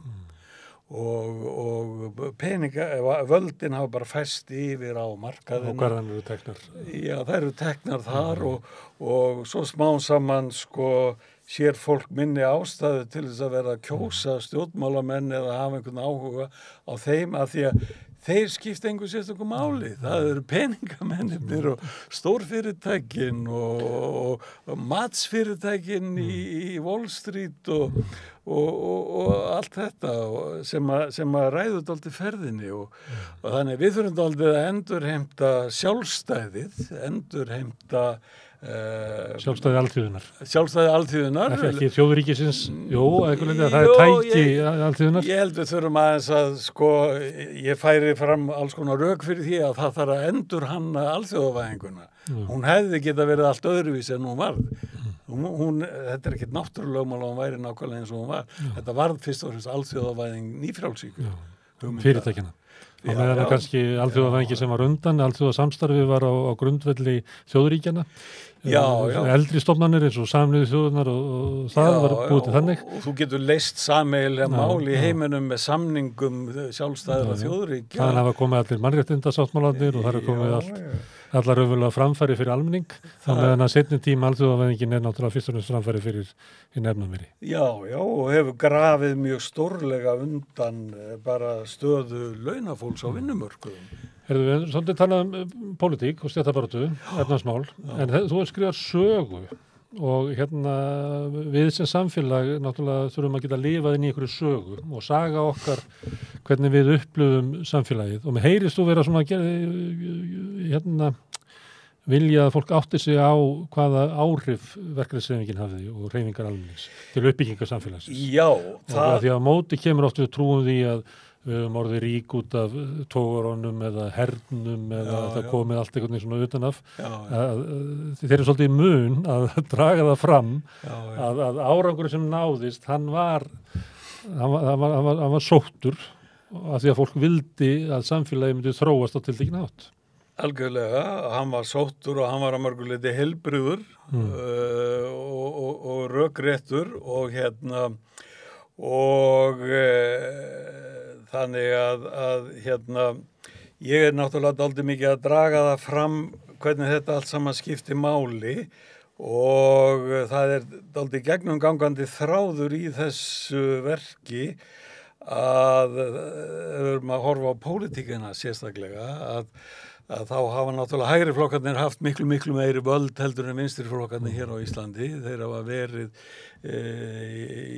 ég tel með sér saman mánuðina, hvað við höfðum hægri stjórnir lengi í marga mánuði, vinstri stjórnir í marga mánuði yfir tíman og þetta eru allt saman mjög miklir yfirburðir hægri stjórnmála í ríkisstjórnum. Svo hafa þetta hægri stjórnmálin breyst, þau breyttust þegar nýfrjálshyggjan kemur þangað inn, en allt í lagi. Það sem hefur náttúrulega einkennt pólitík á Íslandi síðustu 100 árin er það að við höfum haft veika vinstri pólitík og miklu veikari heldur en á hinum Norðurlöndum. Kanntu að leysa ráðgátur um það? Já, hún er part af þessu sem við vorum að nefna hér áðan að í þessum flokkum alþýðunar, það sem voru alþýðuflokkurinn og framsóknarflokkurinn á fyrstu áratugum aldarinnar, að þá var það ekki hér eins og hinum Norðurlöndunum að þar voru það jafnaðarmannaflokkarnir, verkamannaflokkarnir sem voru miklu stærri og höfðu sterkari stöðu. Þetta liggur kannski í því að Ísland var meira dreifbýlt. Við vorum ekki komið með sömu þéttbýlisvæðinguna og var á hinum Norðurlöndunum því að verkamannaflokkarnir eru meira þéttbýlisflokkar heldur en sveitaflokkar. Þannig að þessi yfirburðastaða sem Framsóknarflokkurinn náði hér og náði að halda ótrúlega lengi að hún er stór hluti af þeirri skýringu. Allt Framsókn að gera það. Já, annars vegar það og hins vegar voru svo klofningarnir á vinstri vangnum voru þegar að stjórnmálavaldi lá meira hægra megin, að þegar að vinstri flokkarnir fóru svo að fara í stjórnum með Sjálfstæðisflokknum og jafnvel með Framsóknarflokknum eftir að hann var komin dálítið langt til hægri sem að gerist svo seinna þegar líður á öldina að þá náttúrulega verður það erfitt í vinstri flokkunum og þá klofnuðu þeir oft yðurlega, jafnvel. En áður höfum við aldrei sínum málu fram, þurftu alltaf að gera samninga við til hægri. Já, og þeir voru alltaf í veikari stöðu, en það gat þó orðið sko að við einstakar aðstæður eins og því í nýsköpunarstjórninni að þá gera kratarnir þá kröfu að þeir vildi ekki fara inn í þessa stjórn út á tókstritu við sósíalistana. Þá var líka að vera lífsnauðsynlegt fyrir Ólaf Thors að koma Sjálfstæðisflokknum í stjórn. Hann var til að semja mikið sko. Hann var til að semja mikið og kratarnir gerðu það sem þeir héldu kröfu sem að yrði hafnað og þeir þyrftu þá ekki að hafa áhyggjur af þessu meira og þeir fóru fram á það að fá almannatryggingakerfi sem væri jafn gott og það besta sem að væri til í heiminum á þeim tíma og eftir ekkert svo langan tíma þá segir Ólafur Thors bara ég láta það hafa þetta en hann svo arrangeraði því fljótlega í kjölfarið að hann fann upp og þeir félagar hann fundu upp leiðina til að passa að þetta er ekki of dýrt sko. Þá koma tekjutengingarnar og skerðingarnar strax til lífs fljótlega sko. En þetta er gegnumgangandi þráður í þessu að við höfum haft veikari vinstri pólitík heldur en á hinum Norðurlandunum. Það er ekki bara því að við erum bjartur í sumarhúsum? Þú hefur ekki trúið á svoleiðis? Nei, ég sko þegar... Þetta var bara að vera illa spilað út. Já, illa spilað úr þessu öllu saman og svolítið óheppilegt sumt að því og svona. En sko íslenska þjóðin ef þú horfir á hann í dag og það eru til eldri gögnum það í hvað mæli hún staðsetur sig á hægri vinstri kvarða. Við erum ekkert mikið meira á hægri kvarða heldur en hina Norðurlandaþjóðirnar. Þetta hefur bara brugðist skipulagið og strategíurnar og uppbyggingin í að nýta þetta. En í þessu samhengi það sem að vinstri pólitíkin var alltaf veikari hér, að þá varð hlutverk verkalýðshreyfingarinnar mikilvægara og einmitt bara svo staðirind að það tekst að byggja hann upp tiltölulega sterka með heilmikinn slagkraft strax á millistríðsárunum og sem svo bara getur elfst og er orðin alveg heilmikill upp úr 1960 þegar að þurfti að reyna á verkfallsátök ítrekað. Svo mikið að íhaldið bara skipulega reyndi að koma sér fyrir og náði ákveðnum tökum inn í verkefni. Já, þeir sá enga aðra vænni leið en bara brjóta það niður. Eða þú veist að tvístri það, það verði ekki að þessu afli sem að leita út fyrir þetta virði. Já, það var þannig og það var mjög, mjög lærdómsríkt sem að segir líka bara stöðu verkalýðshreyfingarinnar. Það var ekki þetta tjónka við hana og þeir tala nú þannig ennþá sko í Seðlabankanum eins og þeir séu enn við árið 1975 sko en þetta hefur sko þessi sérstaki styrkur verkalýðshreyfingarinnar á Íslandi sem hefur í reynd verið á síðustu árum, meiri heldur en á hinum Norðurlöndunum. Hann hefur skilað okkur þó því að íslenska velferðarkerfið, að það má svona 80% kannski segja að það sé norrænt velferðarkerfi. Ef við hefum ekki haft þessa sterku verkalýðshreyfingu, þá væru við í dag með velferðaríki og samfélag sem væri miklu líkara bandaríska samfélagi. Herðu Stefán, grundvallaratriði. Ertu ennþá upp í háskóla, professor? Nei, ég er starfsmaður Eflinga. Þú er tómthúsmaður hjá Sólveigu Önnu. Já, ég er þar starfsmaður á plani og líka það bara vel. Ég þurfti að hætta, ég náði 70 aldri í fyrra og þá er... Og þá ákvaðstu að fara bara í baráttuna? Já, ég ákvað að það var bara áhugavert og sérðu ekki eftir því? Nei, mér finnst þetta hefur verið mjög lærdómsríkt og ég get alveg sagt það líka að ég hef lært heilmikið á því náttúrulega. Ég var búin að vera að stúdera þetta allt saman í háskólaumhverfinu og allt það og hef skrifað heilmikið sem að kemur inn á þetta. Ég hef getað byggt þessa bók á fyrri verkum mínum en ég hef líka lært mikið þarna úti á akrinum. Þú komin á þann aldur sem fræðimaður að þú skrifar bækur með löngu samhengi. Það gerist oft með aldrinum að fólk fær. Já.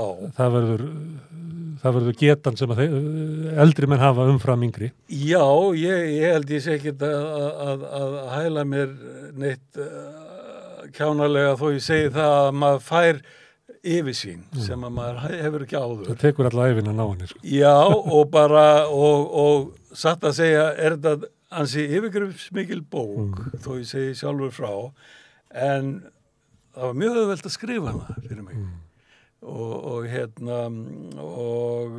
ég fekk heilmikla hvatningu af því að gera það bara þessum störfum mínum inn í verkalýðshreyfingu. Þessi þörf fyrir þessa bók.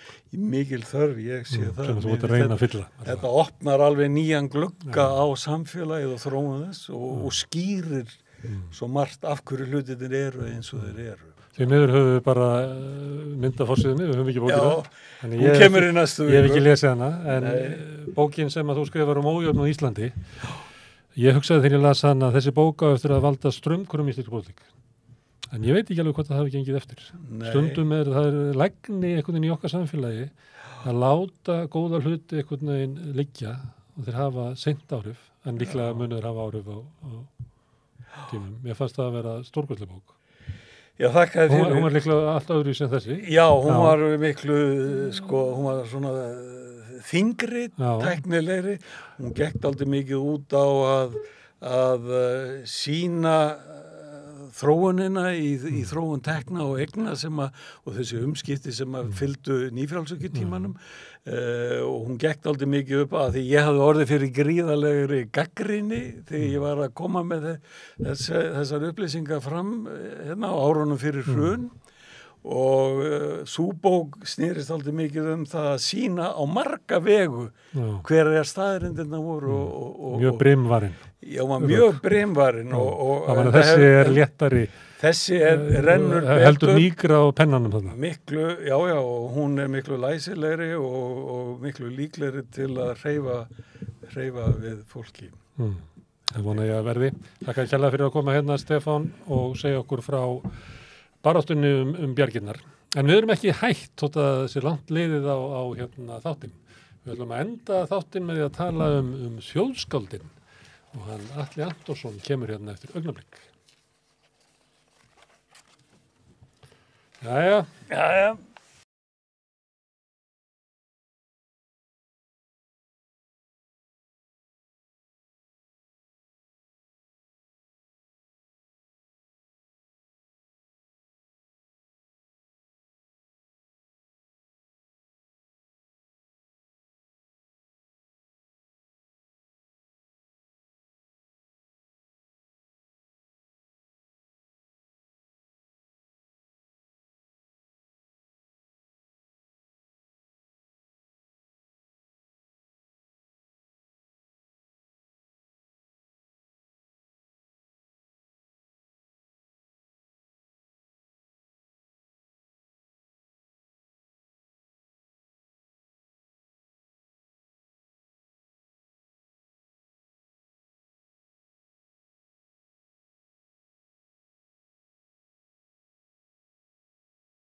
Herðu, hérna skýrnir kom út daginn og þar grein eftir Atla Antonsson sem heitir Meðvirkni með landinu þjóðskáld 19. aldar, sjálfsmyndir og eldgos.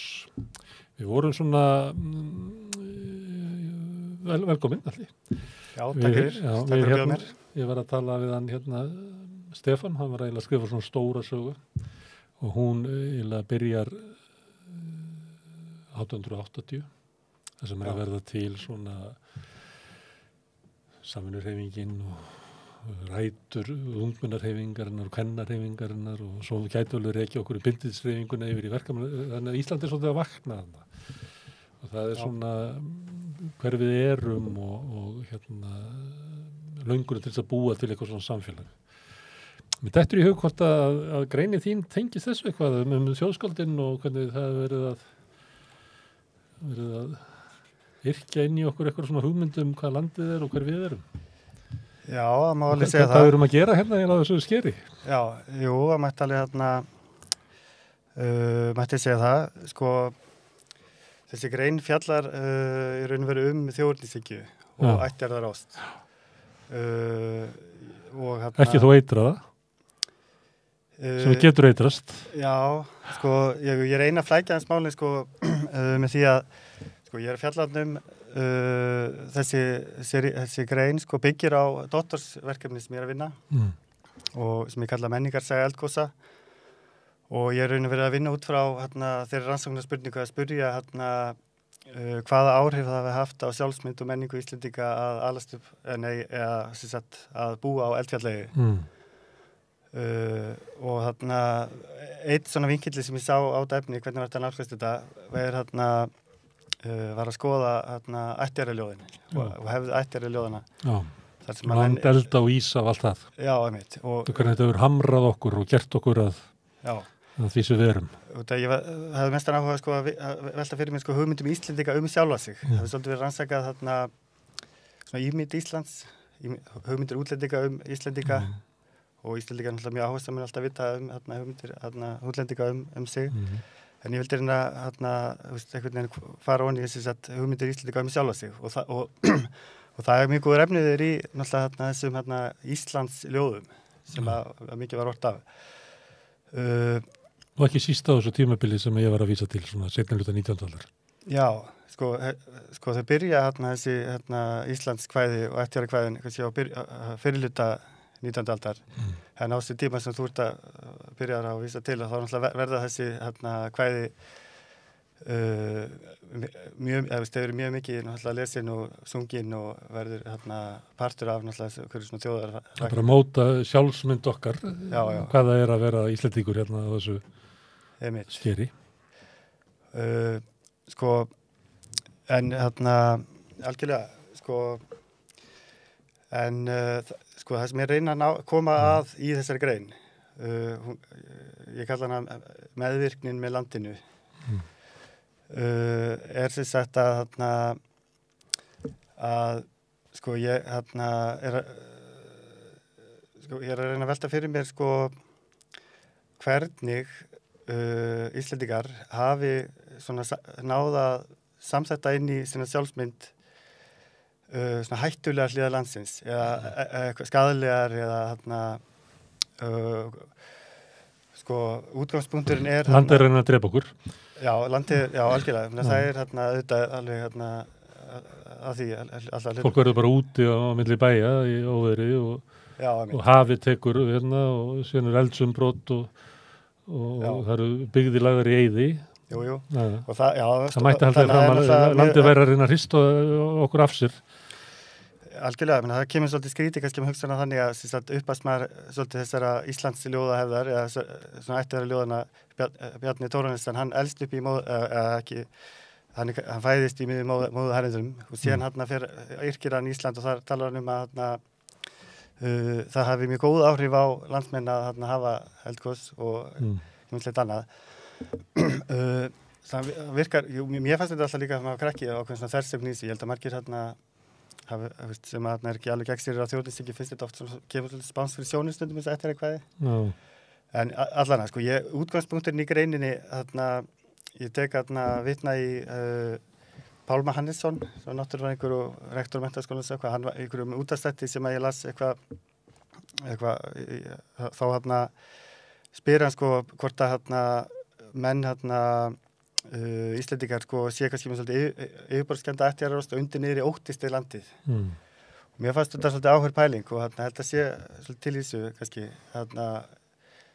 og Var það því sem átt með meðvirkni? Þetta er svona svipað á samskipti barnanna við ókveikjandi föður sem á til að verða fullur á föstaskvöldi og berja fjölskylduna. Já, einmitt að landið í ég er að velta fyrir mér hvernig menn hugsa sér samband sitt við landið og þjóðarinnar og í ættjarðarlegu hefðinni er það iðulega gert með myndmáli fjölskyldu, það tala móðurland og föðurland og í til dæmis Íslandi Bjarna þá er landið uppalandi og hlutverk uppalandans eins og hugmyndir á þessum tíma er bara að vera það er þetta stranga uppeldi og börnin hafa bara mjög gott að því Það er hömruð í óblíðri í náttúrunni.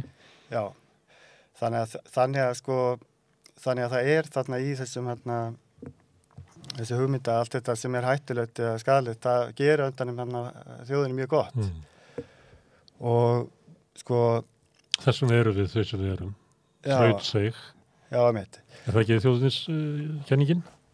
Jú. Að landið hafi gert okkur, að óblíð náttúran og hafi gert okkur sterk. Já, og þetta er ég skoða aðalega 4 þjóðskáld og Bjarna sem búin að nefna og síðan Jónas Hallgrímsson, Steingrímur Thorsteinsson og síðan Matthías Jochumsson og þeir allir, þessi fyrstu 3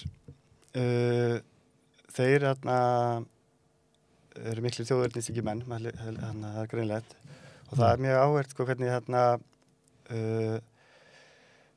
að þeir virðast taka þetta alvarlega að yrkja ættjarðarljóðin, að þeir reyna að taka inn ólíka hliða landsins ég náttúrulega þurft að leita svolítið uppi, það ekki í öllum ættarljóðum eða ljóðum landið verið að tala eitthvað eins og eldgos eða svona, eitthvað sem væri að tólka sem eitthvað svona hættulegar að skadalega hlið landsins. En þessi skáld gera allan og já, þetta náttúrulega líka nokkur helstu þjóðskáldunum, bara góð skáld.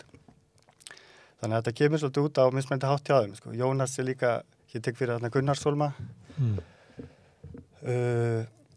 sem að ég tólka þannig að fjalli ættjarðarást. Gunnar sviðsettur sem föðurlandsvinur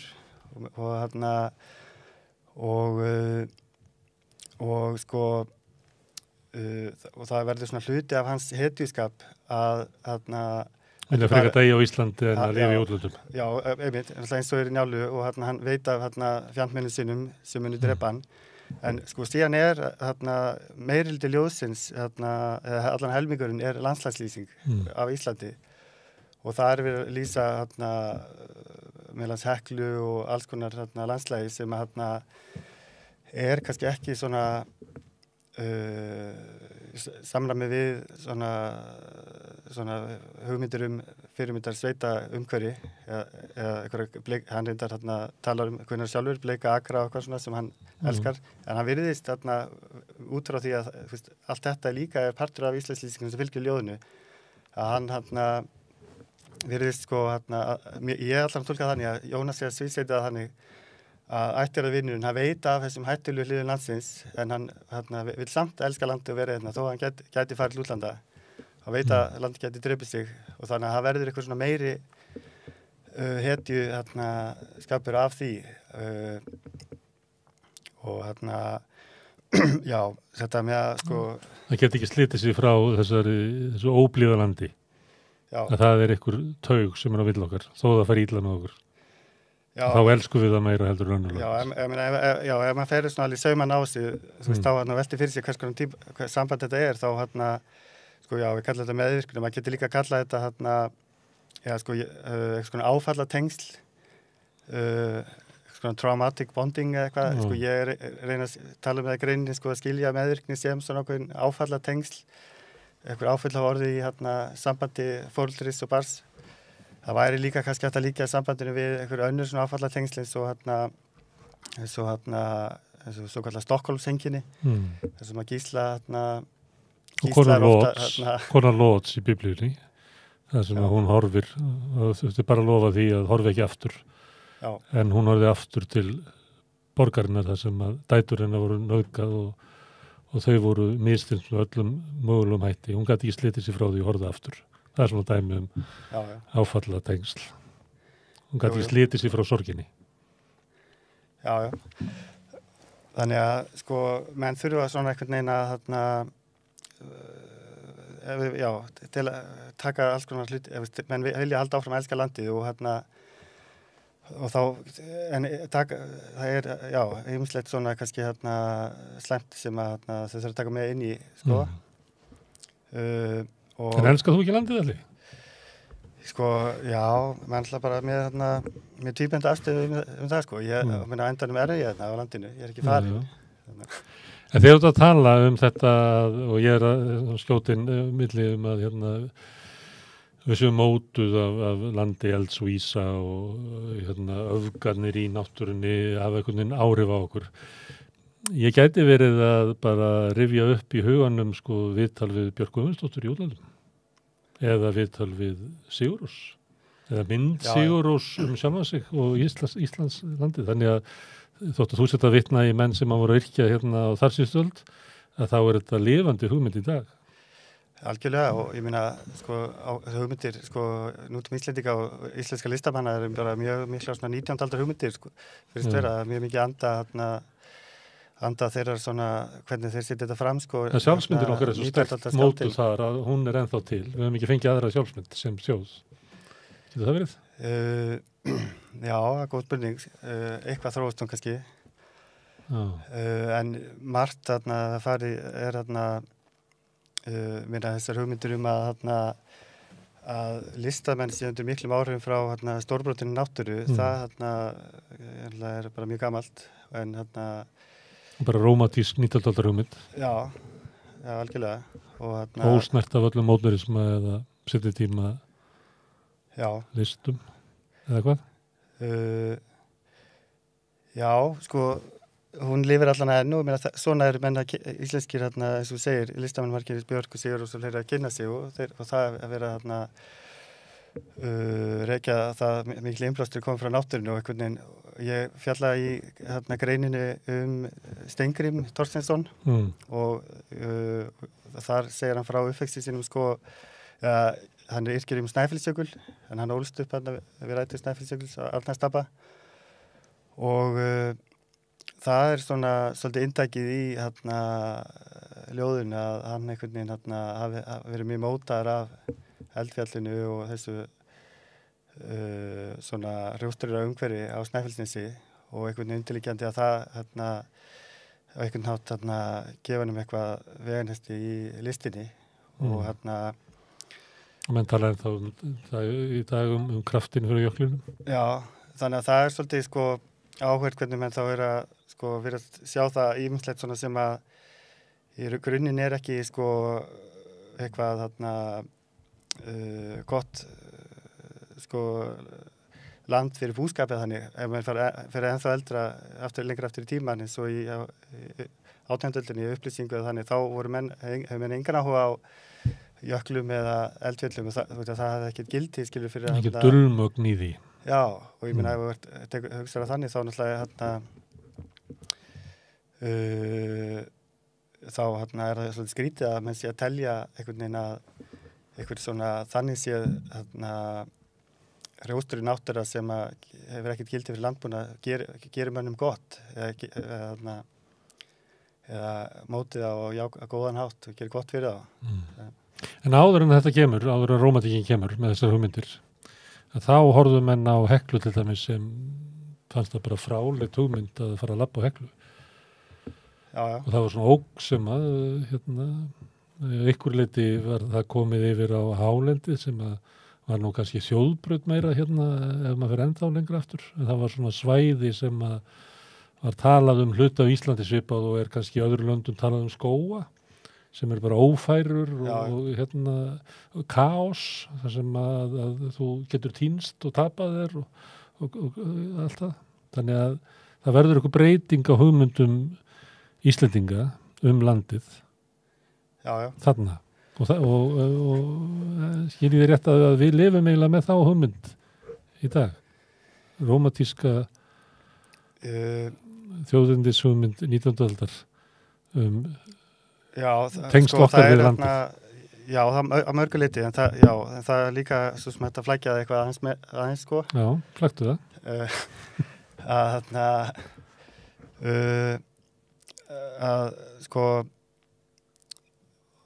Ég held að sko, og það er svo sem ekkert frá mér komið en það hafi verið að breytast töluvert sjálfsmynd Íslendinga bara 21. öldinni og kannski tengsl við hrunið hugsalega og sko mikið af sko lengi framan af var þetta nákvæmlega rétt sem að segja að það var það svo bara ég held allir 20. öldina kannski verist vera menn sem þess að 19. aldar sjálfsmynd og hluti af því að hluti af því samt alltaf að vera svolítið að afnýta svolítið því sem að útlendingar segja Ísland að vera samt að halda því fram að Íslendingar séu venjulegir og að þó Ísland sé skrítið land, þetta er náttúrulega skrítið land með þessum eldfjöllum og mörgu, að það sé samt venjulegt fólk hérna. En það virðist vera núna eitthvað að breytast, sko, til dæmis hvernig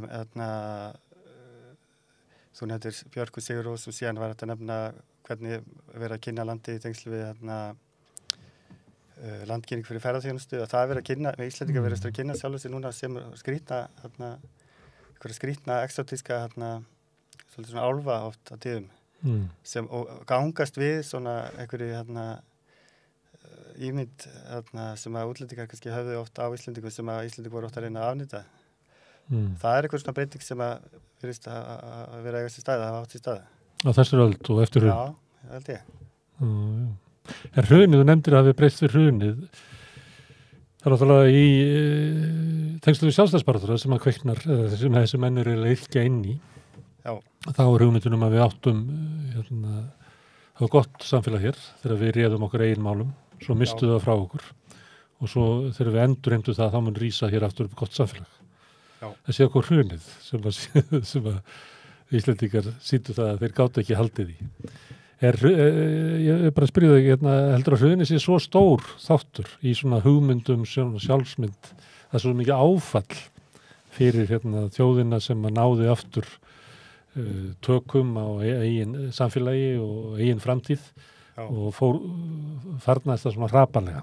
Eða er það kannski þegar túristandi komu og bjargaði okkur nú Eyjafjallajökull. Já. Og ókvæðlega náttúrulega bjargaði okkur. Þannig að við verðum hásóld neim út allan heim og komið túristandir. Það var eiginlega strókaði svolítið yfir hruni sem að eftirliggur bara sem sárendi í kannski 30-40.000 fjölskyldum en ekki annars þar. Er ég kannski að draga þig út úr bókmyndafræðinu yfir í pólitík? Nei. Hún var svolítið löng spurningin, þannig að ég var, en ég held að ég persónulega til að hrunið sé svona áfall sem að hafi alveg haft áhrif á svona skala þjóðarinnar. Og þessar grein er ég í 19. öldinni og það er þá er svona undirliggjandi kannski svona menningarlegt minni Skaftáreldar sem er mikið áfall og sem að ég er svolítið lesljóðin svolítið í tengslu við það er svona áfall sem að menn vera sem að svona augrar hugmyndin Ísland sem gott land og Og er það þá lifandi í minningu þessara manna sem eru að Já, og menn þurfa að virka sig inn í aftur að samfæra sig að Ísland sé gott, skilju. Og þó að hrunið sé eitthvað svona efnahagslegt áfall og enga veginn kannski alveg ósengjart hvað fólkin átjöndöld sem að lést í skjáttöldum að segja þessi eitthvað sambærlegt þá er þetta svona áfallsil sem að ég held að sjálfsmyndin verði oft til tengslu áföll. Ég menna ekki að mikið held ég að endurskoða sjálfsmyndi sem að nema vegna út á áföllum og kjölfar áfalla. Þá skapast eitthvað rými til að endurskoða sjálfsmyndina. Má ég spyrja, heldur það þessi ólíkt eftir kynslum? Hvað varst þú gamall 2008? Ég var 23 þá. Já, þannig þú ert hrun kynsluð. Þú ert að komast til vits og ára þegar efnaðaskerfi hrynur yfir ykkur. Jú, algjörlega. Ég man aðeins að það gerst í gær eða svona. Já, þannig að mikil áhrif á mann og ég er reyndar í þessari doktorsritgerð sem ég er að vinna, þá er ég líka með annan kafla sem að fjallar bókmyndir eftir hrunið og ég er reyndar líka með aðra grein sem kom á þessi ári sem að fjallar bókmyndir á ártögnum eftir hrun, koma út í ritinu núna síðast sumar. Þannig að ef að menn líka þessi grein, getur maður að tekka á henni líka. Þetta er það sem er undirliggjandi í þessu er náttúrulega að ég held að þessi sami á hvernig eldvill hafi haft áhrif á sjálfsmynd Íslendinga þá tengist það og það hef ég svona reykjum á síðan svolítið tengist áföllum að hluta til tengist áföllum líka vegna þess meðal annars að komið betur og betur ljós eftir sem ég rannsaka að það virðist vera að það sé fátt sem hafi afkjörandi áhrif á sjálfsmynd eins og áföll. Og í þessari grein sem ég skrifa bókmyndir eftir hrun, maður spyr sig af hverju ég þá fjallum það Tengslu við eldgos og Skaftáreldar. Það er vegna þess að á þessum áratug eftir hrun þá komu óvinni margar skáldsögur út sem innihalda eldgos. Og alveg, það var bara sprenging í skáldverkum með eldgosum á áratugum eftir hrun og ég allan að skýra þannig í minni grein að að sko þetta sé þá heppileg myndhverfing eða hvernig maður orða til þess að til að geta fjalla áfall í samfélaginu þó að þetta sé þetta þá okkarna hliðstæðir skilur þó að sé annars vegar náttúruhamfarir til eldgosa eða þá sko hrunið náttúrulega ekki náttúruhamfarir reyndar nafnið virðist vísa til að sé eitthvað náttúruhamfarir, eitthvað hrun, grjóthrun eða eitthvað þetta eitthvað sem gerist í samfélaginu efnahagslegt eða þannig þá þetta hliðstætt og áfallið sem fólk verið fyrir held ég að sé það sem gerir þetta sambarlegt og ástæðan held ég að hverja svona rosalega mikið af skáldverkum eldgosum á seinasta árum. En nú ég að eiginlega skemmita fyrir þér vegna þess að eldgos hafa breytt eðli á Íslandi. Já. Með eldgosunum í Fagradal. Jú. Það eru svona líklega fyrstu selfie eldgosin. Já. Það sem fólk hver og myndar og langar biðraður af fólki sem að labbar þar sunnudagsferð fyrir fjölskylduna að hitta eldgosið. Já. Þannig að það eiginlega svo sem búið að temja eldgosið að það sé engin ógn lengur. Já. Ertu ekki hræddur að eldgosin, krafturinn sem að þú allar að skrifa í ritgerðinni að þetta sé orðnir einhverju kettlingar í huga þjóðarinnar? Já. Tamda eldgos. Já, þetta náttúrulega til hugtakið túristagos og þetta eru langflest eldgos túristagos. Það mjög óalgengt að þau séu að rústa lífi fólks, sérstaklega kannski seinni tíð. Þau eru oft á svo annarlegum stöðum, erfitt að komast að þeim. En þetta var bara rétt fyrir ofan Árbæinn. Já, þetta er náttúrulega alveg einhvern veginn svona einstakt túristagos og eins og bara gæti ekki verið heppilegra fyrir ferðamanna þjónustuna, rétt hjá flugullinum, það er að bæta sig inn í heimsókn af Blálóni og bæta við Fagradalsfjalli. Það er náttúrulega stórmerkilegt sko, að það er eins og landið sé bara í samvinnu með ferðaþjónustunni og svipaðan hátt eins og þú nefndir áðan með Eyjafjallajökul að það var koma á tíma sem að vantaði að auglýsa landið og þá var þetta landkynning. En sko samt er þetta ekki alveg nýtt að það sé eldgos séu túrista eða laða sér ferðamenn og má kannski segja að eldgos og eldfjöll séu hafa alltaf tíð verið einn helsta landkynning Íslands og fyrstu ferðamennir eru mikið til jarðfræðingar eða áhugamenn jarðfræði og þau koma svona leiðangra á 19. öldinni held ég sem fyrir fjöldin að koma meiri að þá er alltaf eru þeir alltaf að koma til að sjá meðal annars eldfjöll. Já, Heklu og... Já. Þegar Eyjafjallajökull gaus að þá átti ég erindi til Afríku. Þurfti að fara inn í til Tógó og fórum nokkur saman og meðal annars var með okkur maður sem að ólst upp í Tógó en býr á Íslandi og hann var svona að leita að þorpinu sem að hann ólst upp í sem að var eiginlega horfið og týnt af því að nútíminn hann hreyfið svo hratt að eiginlega þótt hann var ungu maður bara fertugt og það var eiginlega svo fortíðin hans týnt. En á þessari leið að því að við vorum með hann svo góðan leiðsögumann að þá fórum við mjög víða, fórum inn í alls konar þorp og sum voru svona, þú veist, nútímaleg en sum voru mjög forn og stundum fannst mann eins og maður væri bara að fara aftur í bara frummanna sko. Það voru svo forn þorp og einu komum í eitt svona þorp og þá fór hann með mér og sagði að ég ætti að helsa upp á höfðingjan. Það verið svona eðlilegt að byrja á því. Já. Og ég fer til hans og hann túlkar og þá spyr höfðingin hvaðan ég sé frá Íslandi og þá sagði hann, Eyjafjallajökull. Já, gæti að borða það fram rétt? Nei, eitthvað svona cirka. En hann vissi af gosinu, vegna þess að Eyjafjallajökull var náttúrulega stórkostleg saga. Það var gos, eða fjall sem að gaus og stoppaði flugumferð sem er tæknin. Allt sem að hann gat drepið, allt sem að maðurinn gat gert. stoppaði flugumferð og stöðvaði margar ferðir og olli miklu fjárhagslegu tjóni. Miklu. Þannig að hroki, þetta var svona áminning hroka mannsins að það er náttúran sem að ræður. Þess vegna fór þessi saga alveg, eins og ég að reyna að segja, sko alveg aftur á steinöld inn í djúpt inn í Tógó, það sem einu sinni voru skógar. Já, ég held að þessi fátt eldfjöllin eru held ég umfram annað á Íslandi þar sem að hörgulega hafi vakið athygli fólk sem allar heim. Held ég allar tíð. Ég held það. Þetta er svo stórkostlegt. Ég var að segja þessu sögunum að ég var að gera lítur eldgossunum með túristakostum í færa þetta spjalli.